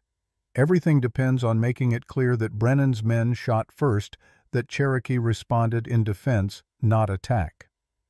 "Marshal Tucker's presence will be crucial for that," the chief agreed. "His testimony will carry weight with the federal authorities." After the Cherokee delegation left, Sarah saddled her horse and rode to Bozeman. The small town was just waking up, shopkeepers opening their doors, the smell of fresh bread drifting from Clara Johnson's boarding house. Sarah found Clara in the kitchen, arms deep in dough flour, dusting her gray hair. "Sarah Brightwater as I live and breathe," Clara said, smiling. "Come for breakfast, or just to worry an old woman with whatever trouble you have gotten yourself into now." Despite everything, Sarah smiled. Clara had a way of cutting through pretense and finding the heart of things. Trouble. Definitely trouble.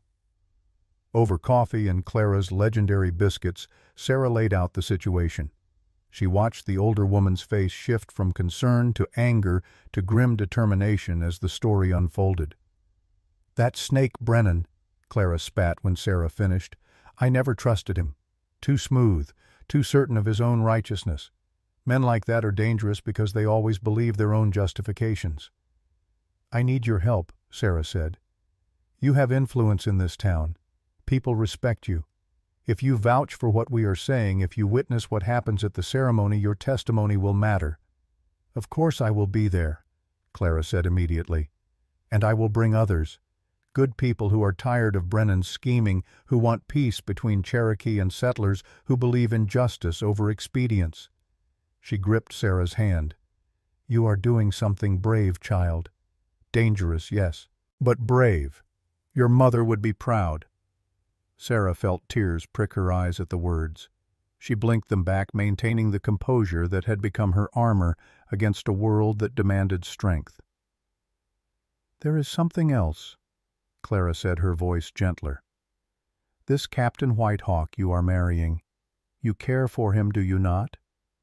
This is not just strategy." Sarah started to deny it, then stopped. What was the point of lying to Clara, who saw through everyone with the casual ease of long practice? "I barely know him," Sarah admitted. "We have spoken only a few times, but there is something about him that feels, I do not know, inevitable. As if we were always moving toward this moment and just did not realize it until the arrow and the catch brought it into focus." "That is how it was with my Henry," Clara said, her eyes distant with memory. "Dead these 15 years now, God rest him. We met at a church social, spoke for maybe 10 minutes, and I knew. Just knew with the kind of certainty that does not require logic or time or any of the things people claim you need before committing your life to someone. She squeezed Sarah's hand. Sometimes the heart sees faster than the mind. Sometimes the arrow finds its target before you even knew you were aiming. Sarah left Bozeman with Clara's promise to gather witnesses and spread word among the settlers who could be trusted. As she rode back toward her cabin, she detoured past Fort Ellis, hoping to find James. She found him instead with Sergeant O'Malley and 4 other cavalry soldiers, all men she recognized as decent sorts, who had never participated in Brennan's more questionable activities. They were gathered in a storage building at the edge of the fort, speaking in low voices, and when Sarah appeared in the doorway, they fell silent.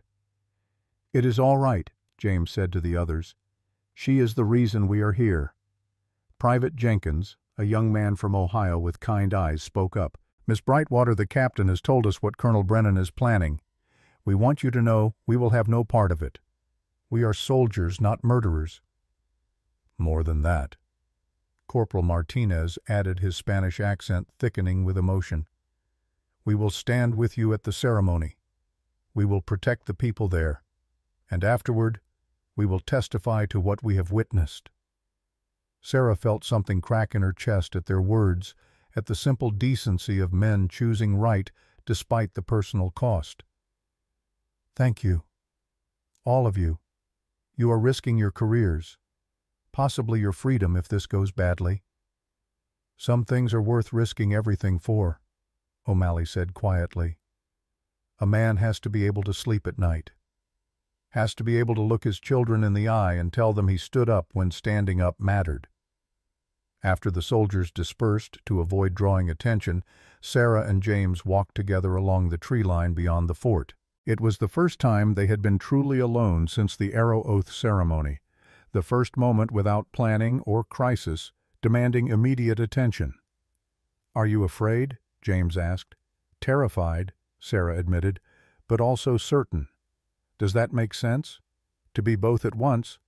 Perfect sense. Fear and certainty are not opposites. Fear is the recognition of real danger. Certainty is the commitment to act despite that recognition." James stopped walking, turning to face her. "Sarah, if this goes wrong, if Brennan succeeds in what he is planning, I want you to know something." "Do not," Sarah said quickly, "do not say goodbye. Do not speak as if we have already lost." "I am not saying goodbye. I am saying that catching your arrow was the truest thing I have ever done. Whatever happens tomorrow, I do not regret it. I would catch that arrow again, every time, in every possible version of events." Sarah reached up and touched his face, her calloused fingers gentle against his skin. "Then we make sure there is a tomorrow where you do not have to, where we catch arrows in practice, not in desperate attempts to stop fate from killing us." James pulled her close, and they stood together in the cold autumn air, 2 people who barely knew each other and yet understood each other with a clarity that transcended time and logic.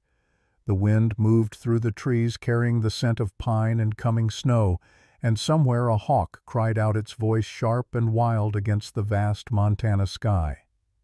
That evening Sarah attended a gathering at the Cherokee village. The atmosphere was tense, everyone aware of the coming confrontation, but trying to maintain normalcy for the children who did not need to carry the weight of adult fears.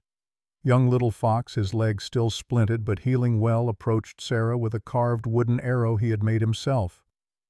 "For good luck," he said shyly, pressing it into her hand. "So your real arrows fly straight tomorrow."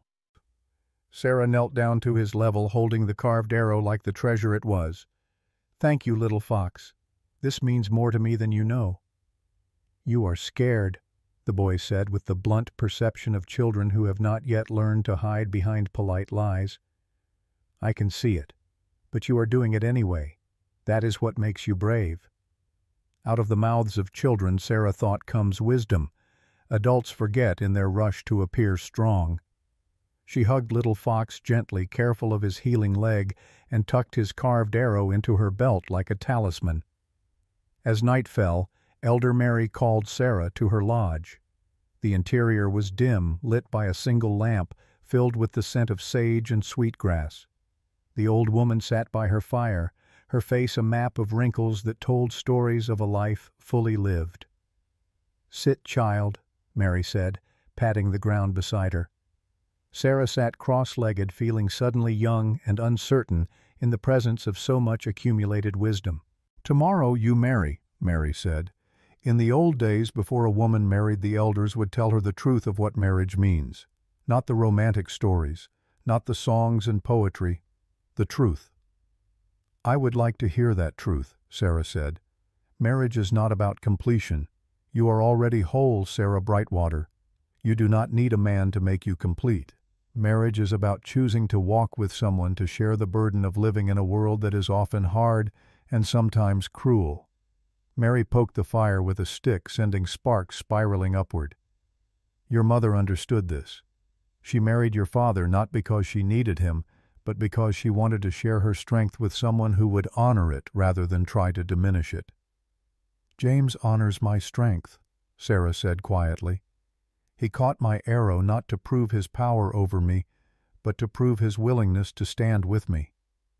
Yes, he is a good man, rare, precious." Mary turned her ancient eyes on Sarah. "But good men can still die. Tomorrow you may become a widow before you finish becoming a wife. Are you prepared for that possibility?" Sarah felt the question like a physical blow. She had been so focused on preventing violence, on outmaneuvering Brennan, that she had not allowed herself to fully consider the possibility that James might die despite all their preparations. "No," she whispered. "I am not prepared, but I cannot let that fear stop me from moving forward." "Good. Fear that paralyzes is useless. Fear that motivates is powerful." Mary reached into a pouch at her side and withdrew a small bundle wrapped in soft leather. "This belonged to your mother. I have kept it safe, waiting for the right time to give it to you. That time is now." Sarah unwrapped the leather with trembling fingers. Inside was a necklace, silver and turquoise, worked in intricate Cherokee patterns. But more than that, there was a folded piece of paper, old and carefully preserved. She unfolded it with delicate care.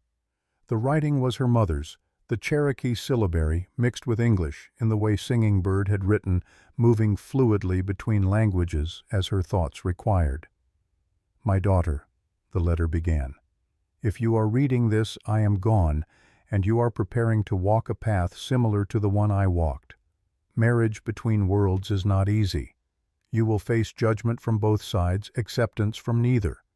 But if you have chosen well, if you have found someone who sees you in your wholeness rather than your halves, then you have found something precious and rare. Love is not safety. Love is choosing to be vulnerable with someone, to give them the power to hurt you, and trusting that they will not use that power. It is terrifying and beautiful and worth every moment of fear. Be brave, my daughter. Not because you are not afraid, but because your fear proves you understand what you are risking. Only those who risk nothing are truly safe, but they are also truly alone. Walk in beauty, shoot straight, and remember that an arrow is a promise, but sometimes the promise is not the shot. Sometimes the promise is allowing yourself to be caught." Sarah read the letter 3 times, tears streaming down her face before carefully folding it and placing it back in the leather wrapping. Her mother had known, had understood, had walked this path herself, and left these words as a map for her daughter to follow. "Thank you," Sarah whispered to Elder Mary, "for keeping this, for knowing when I would need it. Your mother asked me to give it to you on your wedding day. She knew you would be afraid. She knew you would doubt. She wanted you to know that the fear is normal, that the doubt is human, but that the choice to walk forward despite both is what makes us strong." Sarah left Elder Mary's lodge and walked to the edge of the village where she could see the stars brilliant in the clear, cold night. Tomorrow would bring violence or triumph, death or new beginning. There was no way to know which until the moment arrived. But tonight she had her mother's words. She had James's commitment. She had allies gathered from both worlds, people who had chosen justice over convenience, right over easy. and she had an arrow that had been caught in mid-flight, proof that some things which seemed impossible were merely difficult, that some gaps which appeared unbridgeable were merely wide, that some promises which felt like ending were actually beginning. The third day dawned with mist hanging low in the valleys, the sun struggling to break through. Sarah dressed carefully in the wedding clothes that had been prepared, a white doeskin dress embroidered with Cherokee symbols, her mother's necklace around her throat, Little Fox's carved arrow in her belt, and hidden beneath the traditional garment, a knife and small pistol. Beauty and violence intertwined, celebration and preparedness inseparable. James came for her at mid-morning, dressed in cavalry uniform but wearing a Cherokee sash across his chest, a man declaring his dual heritage without apology or explanation. His eyes met hers, and in that look was everything they had not said aloud: fear and hope, commitment and uncertainty, love too new to name but too strong to deny. "Ready?" he asked. "No," Sarah said honestly. "But let us go anyway." They rode together toward the ceremonial clearing, toward the gathering that would either unite two communities or tear them apart, toward a moment that would test whether arrows caught were promises kept or merely delays before inevitable tragedy. The mist began to lift as they rode, and through the clearing haze Sarah could see the mountains standing eternal and unmoved, bearing witness to human dramas too small to matter in the long scope of geological time, but everything to the brief, bright lives playing out beneath their gaze. Today would end one way or another. Today promises made would be tested by fire and blood. Today, Sarah Brightwater would learn whether catching an arrow was salvation or simply a different kind of falling. The ceremonial clearing looked peaceful in the morning light, almost serene. Cottonwood trees stood sentinel around the open space, their golden leaves rustling in a breeze that carried the scent of sage and autumn. Wooden benches had been arranged in a semicircle, and someone had hung garlands of dried flowers and colorful cloth from the lower branches, transforming the clearing into something that belonged in a celebration, rather than the killing ground it was about to become. Sarah and James arrived to find people already gathering. Cherokee families in their finest clothing, children running and playing with the careless joy of those too young to sense danger. Settlers from Bozeman in Sunday best, Clara Johnson directing the placement of food tables with the organizational prowess of a field general. Cavalry soldiers in dress uniform standing at respectful attention, their eyes scanning the tree line with the alertness of men who knew violence was coming, but not when. Marshal William Tucker had arrived from Helena the night before, a tall man in his 50s with iron-gray hair and eyes that missed nothing. He stood near Reverend Woods, the two men talking quietly, occasionally glancing toward the forest with the wariness of people who had survived by staying alert. Sarah's heart hammered against her ribs as she dismounted. Everything looked normal, festive even. If she did not know what was planned, what death waited in the trees, she might have believed this was simply a wedding, a moment of joy in a hard land. But she did know, and the knowing made every smiling face feel like a potential casualty, every child's laugh a sound that might be silenced by bullets before the day ended. James touched her elbow gently. "Are you well?" "No, but I am here." Chief Walks with Thunder approached, resplendent in traditional ceremonial dress feathers and beadwork that represented generations of Cherokee heritage. His weathered face was solemn but not unkind. "It is time," he said quietly. "The ceremony should begin before midday. That is the traditional hour." Sarah nodded, unable to trust her voice. Somewhere in the forest, hidden men with rifles were watching, waiting. Running deer and the Cherokee hunters were out there too, positioned to respond when violence erupted. Lieutenant Gray stood among the cavalry soldiers, his young face pale but determined. O'Malley and his trusted men were scattered through the crowd, alert and armed. Everything was as ready as it could be. Now came the waiting. Reverend Woods called for everyone to take their seats. The crowd settled with the rustling sound of fabric and quiet conversation, excitement building the way it does before any significant ceremony. Children squirmed on hard benches. Women adjusted their bonnets. Men tugged at unfamiliar collar buttons. Sarah walked to the front of the clearing, James beside her. They stood before Reverend Woods, with Chief Walks with Thunder on one side and Elder Mary on the other, a blending of traditions that symbolized everything this union represented, two worlds meeting two peoples, acknowledging their shared humanity despite their differences. The Reverend began to speak, his voice carrying across the clearing with practiced projection. Dearly beloved, we are gathered here in the sight of God and this community to join together Sarah Brightwater and James Whitehawk in holy matrimony. Sarah heard the words, but her attention was divided, part of her present in the ceremony, and part of her scanning the trees, watching for movement, for the glint of gunmetal, for any sign that death was about to arrive. Her hand rested near her belt, where the hidden pistol waited a cold comfort against her side. James must have sensed her tension, because he took her hand, his grip warm and steady. When she glanced at him, he was looking at her, not the crowd or the trees, just her, and in his eyes was an expression that made her heart twist. Trust. He trusted her completely. Trusted that if violence came, she would be ready. Trusted that together they were stronger than alone. Trusted that this moment, however it ended, was worth the risk. The ceremony continued, a blend of Cherokee and Christian traditions woven together with Elder Mary's wisdom and Reverend Woods's practiced grace. There were blessings in Cherokee, prayers in English, the lighting of a sacred fire, the exchange of words spoken over joined hands. James Whitehawk, Reverend Woods intoned, do you take this woman to be your lawfully wedded wife, to have and to hold from this day forward, for better or worse, for richer or poorer, in sickness and in health, to love and to cherish, until death do you part? I do, James said, his voice clear and strong, carrying across the clearing so even those in the back could hear. Sarah Brightwater, do you take this man to be your lawfully wedded husband, to have and to hold from this day forward, for better or worse, for richer or poorer, in sickness and in health, to love and to cherish, until death do you part? Sarah opened her mouth to respond, and gunfire shattered the peace. The first shots came from three directions simultaneously, a coordinated assault designed to create maximum chaos.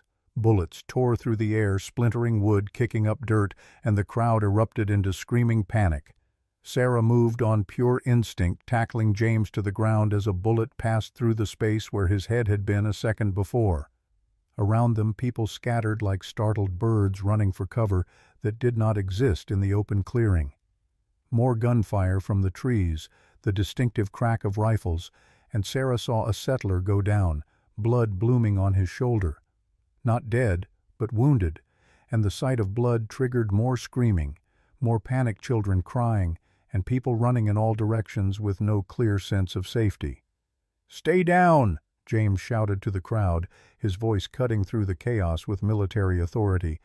"Get behind the benches.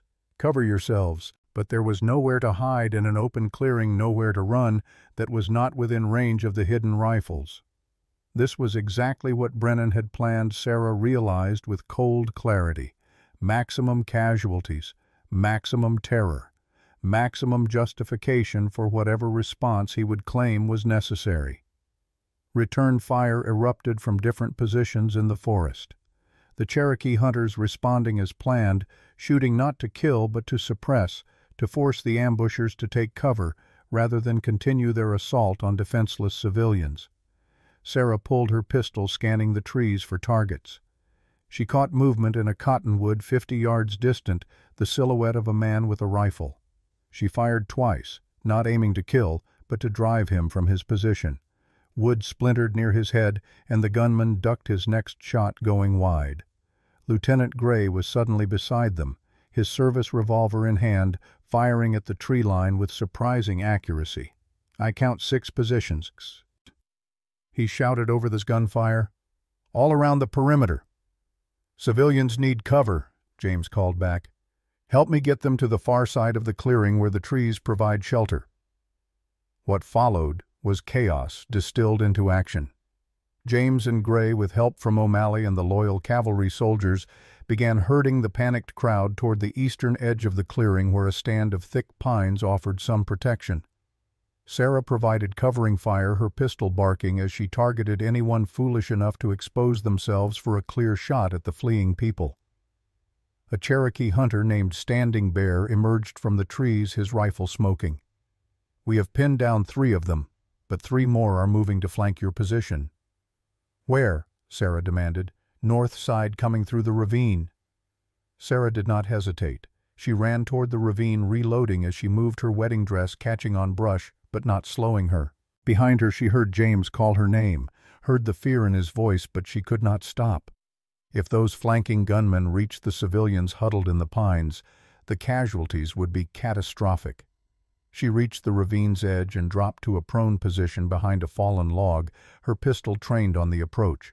Within seconds she saw them 3 men moving in a tactical formation, professional in their movements, hired killers earning their pay.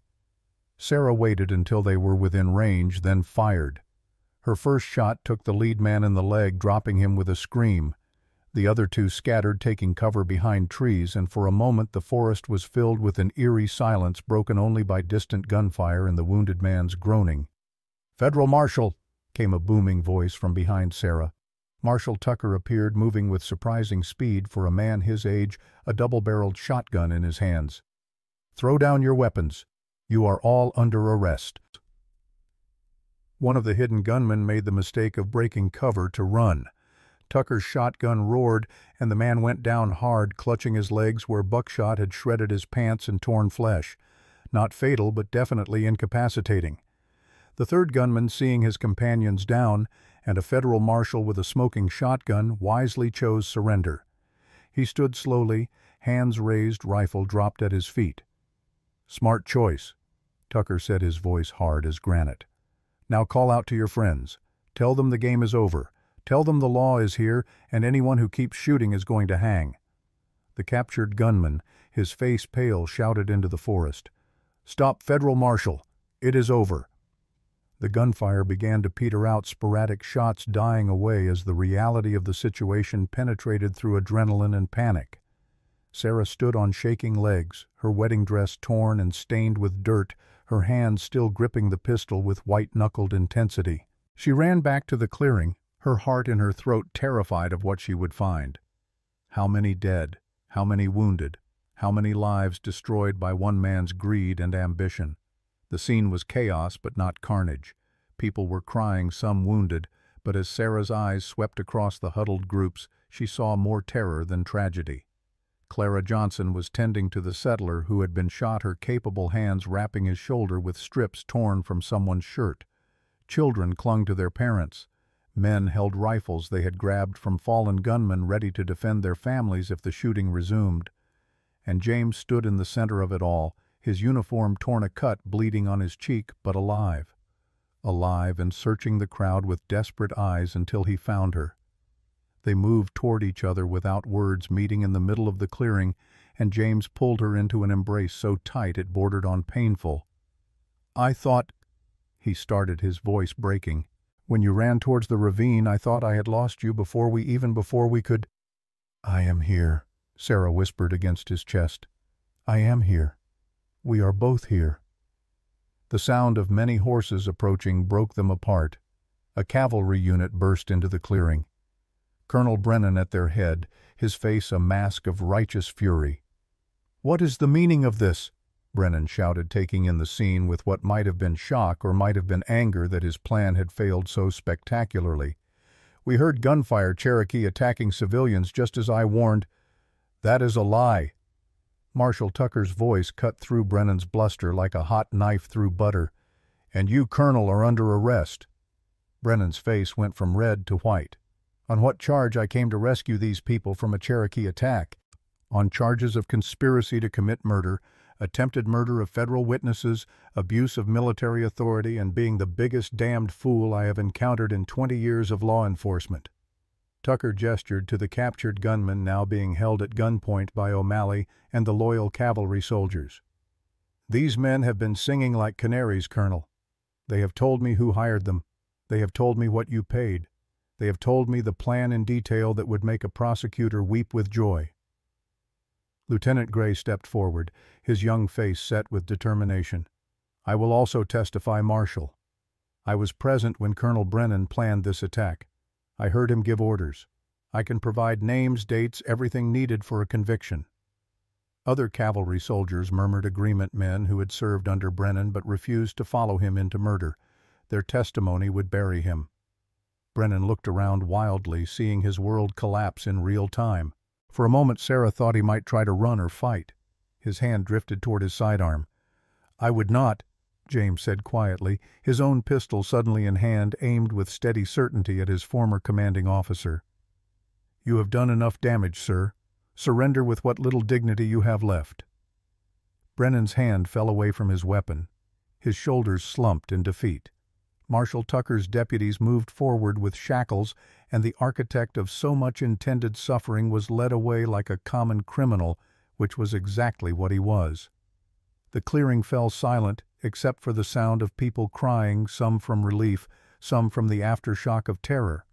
Sarah looked around at the community that had gathered for a wedding and nearly died in an ambush at Cherokee, and settlers who had huddled together in fear and defended each other when violence arrived. Chief Walks with Thunder emerged from where he had been protecting the children, his ceremonial dress disheveled, but his bearing undiminished. He walked to the center of the clearing to where Sarah and James stood holding each other, and a slow smile spread across his weathered face. "I believe," he said in a voice that carried, despite its gentleness, "that we have a ceremony to finish." Sarah stared at him. "Now, after everything that just happened. Especially after everything that just happened." The chief gestured around at the gathered people, Cherokee and white civilian and soldier, all standing together in the aftermath of shared danger. "You two have stood together when others tried to tear this community apart. You have fought side by side to protect people who needed protecting. You have proven that promises spoken can become promises kept even when violence tries to destroy them." His eyes twinkled. "Also, you are only halfway married. I would hate to leave that unfinished." Laughter rippled through the crowd, tentative at first, then stronger, the kind of laughter that comes after terror has passed, that acknowledges absurdity and chooses joy over despair. Reverend Wood stepped forward, his Bible somehow still in his hands despite the chaos. "The chief is right. We should finish what we started, if everyone is willing." Clara Johnson called out from where she was still tending wounded. "Finish the ceremony. Give us something beautiful after all this ugliness." Others joined in, Cherokee and settlers alike, calling for the wedding to continue. And Sarah, looking around at these people who had survived together, who had chosen to stand rather than run, felt something shift in her chest. "Yes," she said quietly, then louder. "Yes, let us finish this." So they stood again before Reverend Woods and Chief Walks with Thunder, this time with gun smoke still hanging in the air, with torn clothing and bleeding wounds, with the evidence of violence all around, but also the evidence of survival of community of people choosing right over easy. "Sarah Brightwater," Reverend Woods said, a smile playing at the corners of his mouth. "I believe I asked you a question before we were so rudely interrupted. Do you take this man to be your lawfully wedded husband?" "I do," Sarah said, her voice strong despite the trembling in her hands. "I absolutely do." "And James Whitehawk, I believe you already answered, but just to be thorough, do you take this woman to be your lawfully wedded wife?" "I do," James said, looking at Sarah with an expression that made her heart swell. "Every day, in every possible way. I do." "Then by the power vested in me by the territory of Montana and by the grace of Almighty God, I now pronounce you husband and wife." Reverend Woods closed his Bible with a satisfied snap. "Captain Whitehawk, you may kiss your bride." James cupped Sarah's face in his hands, his thumbs gentle against her cheekbones, and kissed her, while the crowd erupted in cheers and applause, the sound washing over them like a wave of affirmation of joy chosen deliberately in the face of attempted destruction. When they finally broke apart, breathless and smiling, Sarah looked around at the gathering and felt something she had not felt in years.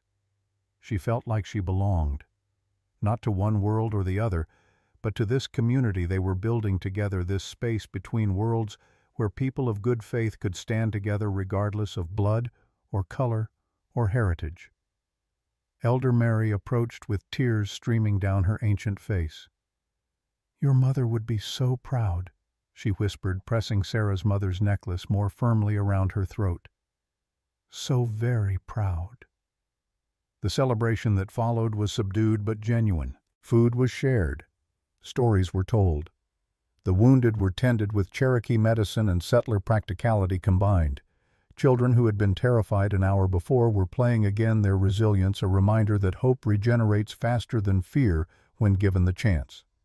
As the sun began to set, painting the mountains in shades of gold and crimson, Marshal Tucker approached Sarah and James with a weary expression.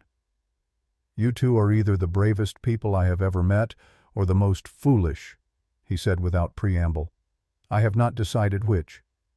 "Can we be both?" Sarah asked. Tucker's stern face cracked into a smile. "I suppose you can, and for what it is worth you have my thanks. Brennan would have continued causing harm if you had not stopped him. The testimony we have gathered today will ensure he spends the rest of his life in a federal prison along with his hired guns." "What about the soldiers who followed his orders?" James asked. "Men like Lieutenant Gray who were complicit but ultimately chose right. Gray will face discipline, but I will recommend leniency given his cooperation and his actions today. He saved lives. That counts for something." Tucker adjusted his hat. "As for you, Captain Whitehawk, the Army will need someone to take command at Fort Ellis while they sort this mess out. I suspect you will receive new orders soon." After Tucker left, Sarah and James stood together at the edge of the clearing, watching the last light fade from the sky. Around them, the sounds of community slowly settling, of a day survived, of a future still possible. "We did it," Sarah said quietly. "We actually did it." "You did it," James corrected, "running toward those flanking gunmen, stopping them before they could attack the civilians. That was all you. We did it together. That is the point of all this, is it not? Together we are stronger than alone." James pulled her close, resting his chin on top of her head. "So what happens now, Mrs. Whitehawk?" Sarah smiled at the sound of her new name. "Now we build something worth protecting.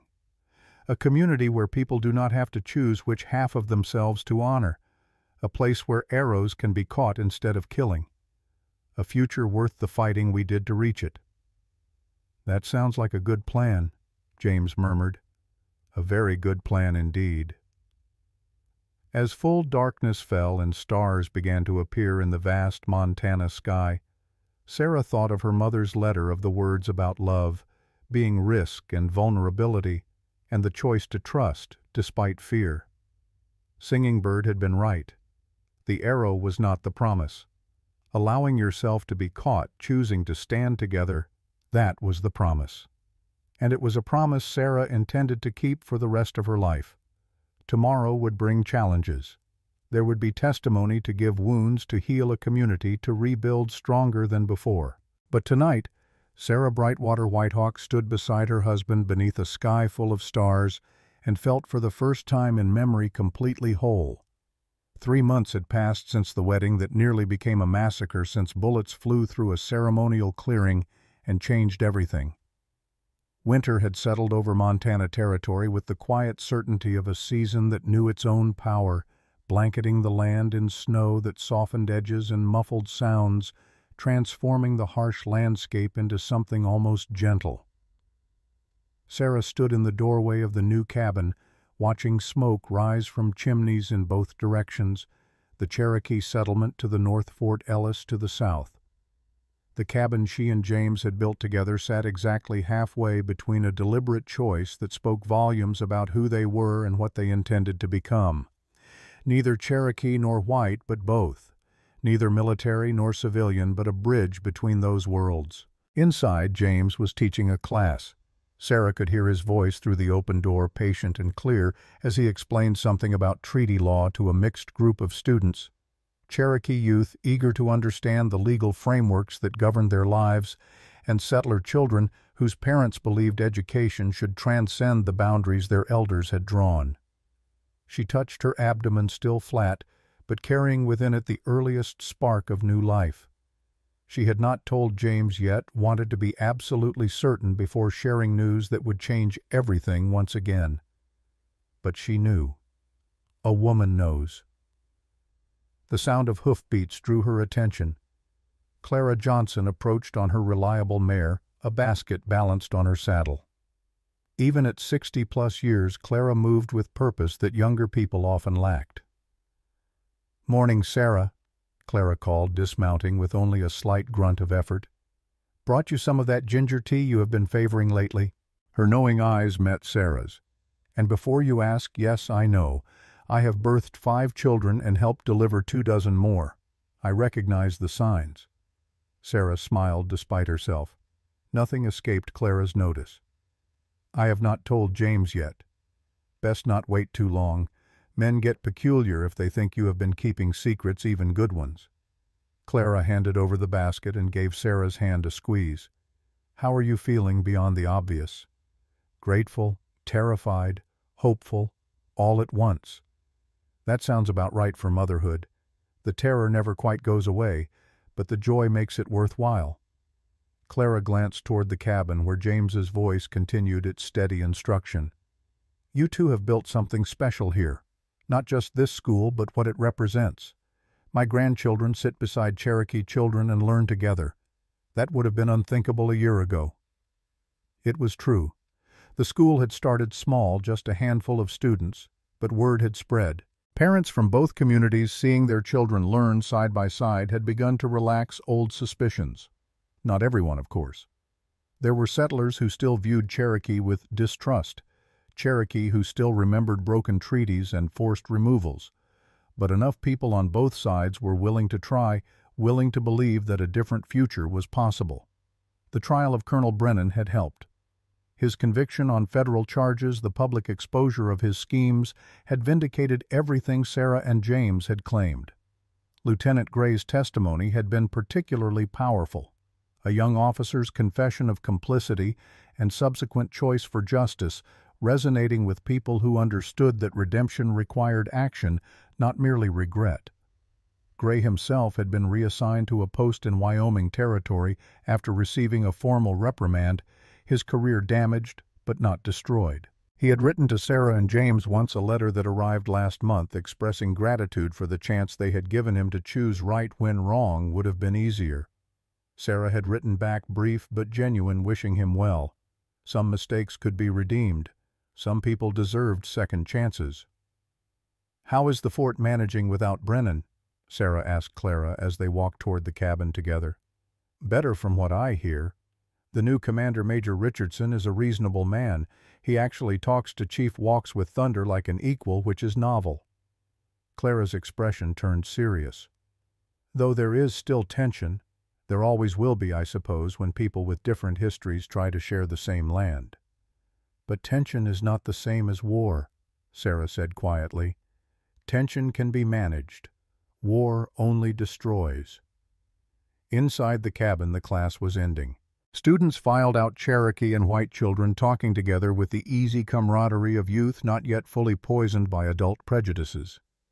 Little Fox, his leg fully healed, now paused to show Sarah a drawing he had made of an arrow in flight. "It is beautiful," Sarah told him honestly. "Are you still practicing with the bow?" "Every day. Father says I might be good as you someday if I work hard enough."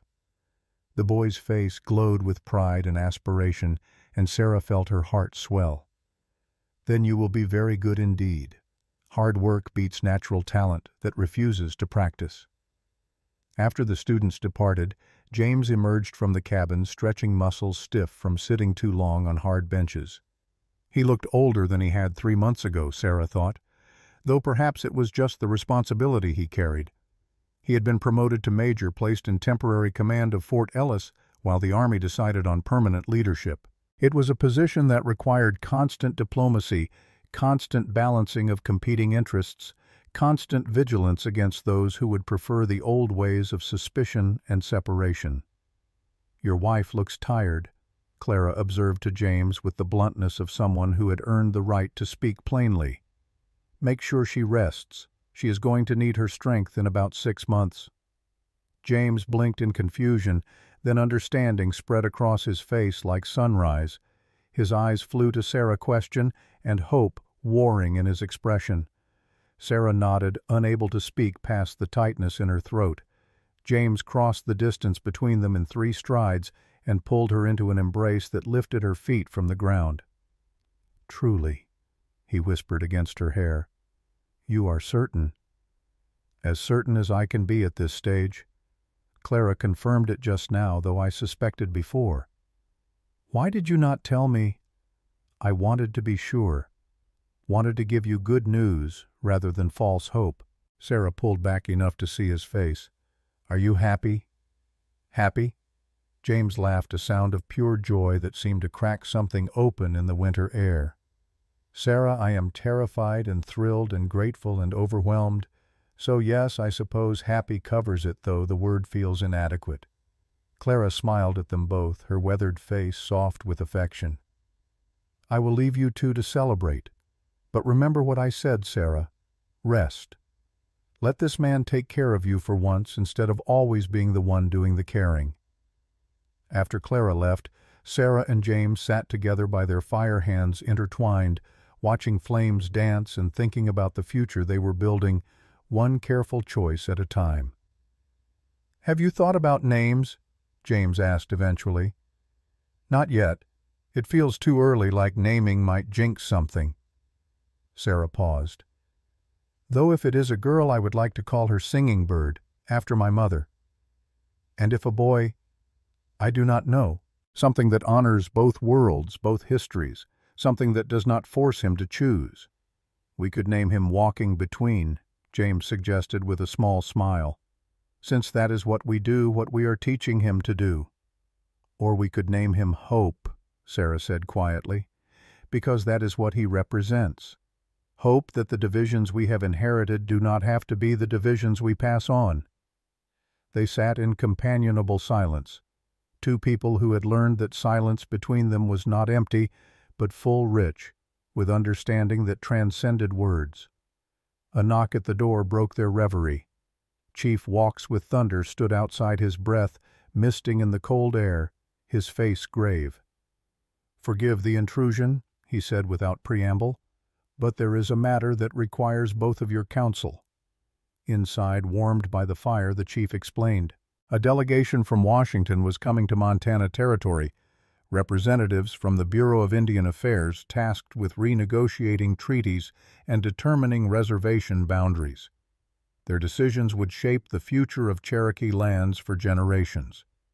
"They will arrive in the spring," the chief said, "and they will want to speak with leaders from both communities. They will want to understand how we coexist, whether the current arrangement is sustainable." "What do you need from us?" James asked, his military training making him focus immediately on practical action. "I need you to show them what you have built here. This school, this community, the relationships between Cherokee and settlers that did not exist a year ago." The chief's eyes moved between Sarah and James. "You two are proof that different worlds can meet without one destroying the other. Your testimony, your lives, they matter in ways that go beyond this small corner of Montana." Sarah felt the weight of what he was asking. To speak before federal representatives, to have their lives examined and judged as examples of whether peace was possible or merely postponable. It was responsibility she had never sought, a role she had never imagined for herself. "We will do it," she heard herself say. "Whatever you need, whatever helps protect the people and the land." The chief nodded slowly. "Your mother would be proud. She always believed that the future belonged to those brave enough to walk between worlds rather than hide in one or the other." After he left, Sarah stood at the window watching night deepen across the land. Behind her, James moved quietly, banking the fire, preparing for sleep. Ordinary domestic sounds that spoke of a life being built, a future being chosen. "Are you afraid?" James asked, coming to stand beside her. "Of what the delegation might decide. Always afraid, but also certain that we are doing what needs doing." Sarah turned to face him. "My mother wrote me a letter. Elder Mary gave it to me the night before our wedding. She said that love is not safety, that it is choosing to be vulnerable and trusting that the person you give that power to will not use it to hurt you. Wise woman. She was.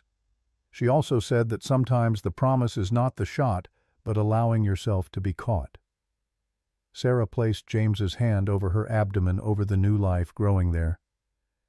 I think she was right. The arrow I shot at you was not the promise. The promise was what happened after you caught it. The promise was choosing to build this life together, this family, this community. James's hand was warm against her belly, protective and gentle. Then we keep that promise. We raise our child to walk between worlds without fear. We show the delegation that peace is possible. We build something worth defending. Even when it is hard. Especially when it is hard. Outside, snow began to fall again, soft flakes drifting down in the darkness. Somewhere a wolf howled, wild and lonely, and somewhere else a dog answered, domesticated but remembering wildness. The sound spoke of edges, meeting of boundaries, blurred of distinctions that mattered less than survival and belonging. Sarah thought about the carved arrow little Fox had given her, still tucked in her belt as a talisman. She thought about the real arrow James had caught, mounted now on their wall as a reminder of the day everything changed. She thought about her mother's medallion, cold silver against her chest, and the baby growing inside her, who would carry both Cherokee and white blood military discipline and frontier independence, all the contradictions and complications that made life rich rather than simple. "Tell me the story again," Sarah said quietly, "about your father teaching you to catch arrows." James pulled her close, his voice soft in the darkness. He said that catching an arrow is not about speed or strength, it is about understanding the heart of the person who shoots it. You have to know them so well that you can see where the arrow will fly before it leaves the bow.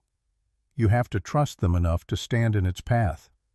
And you have to believe that the moment of meeting, the instant when hand closes around shaft and death transforms into connection, that moment is worth every risk required to reach it. "Do you still believe that?" Sarah asked, "after everything we have been through, everything we still face?" "More than ever, because we did not just catch an arrow that day, Sarah. We caught each other. We caught a chance at something better than what came before. We caught a future worth fighting for."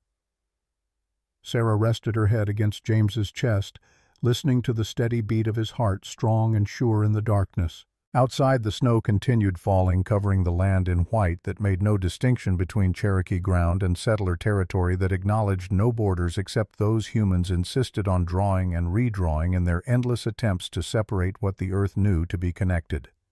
Tomorrow would bring new challenges. The delegation would come. Decisions would be made. Some people would resist change while others embraced it. The work of building peace was never finished, only continued passed from one generation to the next like a sacred trust. But tonight, Sarah Brightwater Whitehawk stood in the home she had built with her husband, carrying within her a child who would be born into a world slightly better than the one she had inherited. And that was enough. That was everything.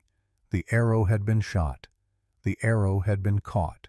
The promise had been made and kept and would continue being kept through actions small and large, through choices made daily to build rather than destroy, to bridge rather than divide, to love rather than fear. And in a cabin halfway between two worlds, beneath a sky full of stars and falling snow, two people who had walked alone learned to walk together, proving that the bravest promises are the ones we choose to keep, even when keeping them requires everything we have to give. The fire burned low, the night deepened, and the future, uncertain but hopeful, waited to be born. Some arrows fly true and strike their targets with deadly precision, but the best arrows, the ones that change everything, are the ones that get caught in mid-flight by someone brave enough to reach out and hold on, transforming weapons into promises, violence into connection, endings into beginnings that stretch forward as far as hope can see. Sarah closed her eyes and felt James's arms around her, felt the tiny spark of life growing inside her, felt the weight and wonder of a promise kept and a future earned through courage and faith. and the simple daily choice to stand together when standing alone would have been so much easier. The arrow had found its target after all, not in death, but in life, not in ending, but in beginning, not in separation, but in the sacred joining of two souls who learned that catching each other was the greatest act of courage they would ever perform. And it was enough. It was more than enough. It was everything. The end.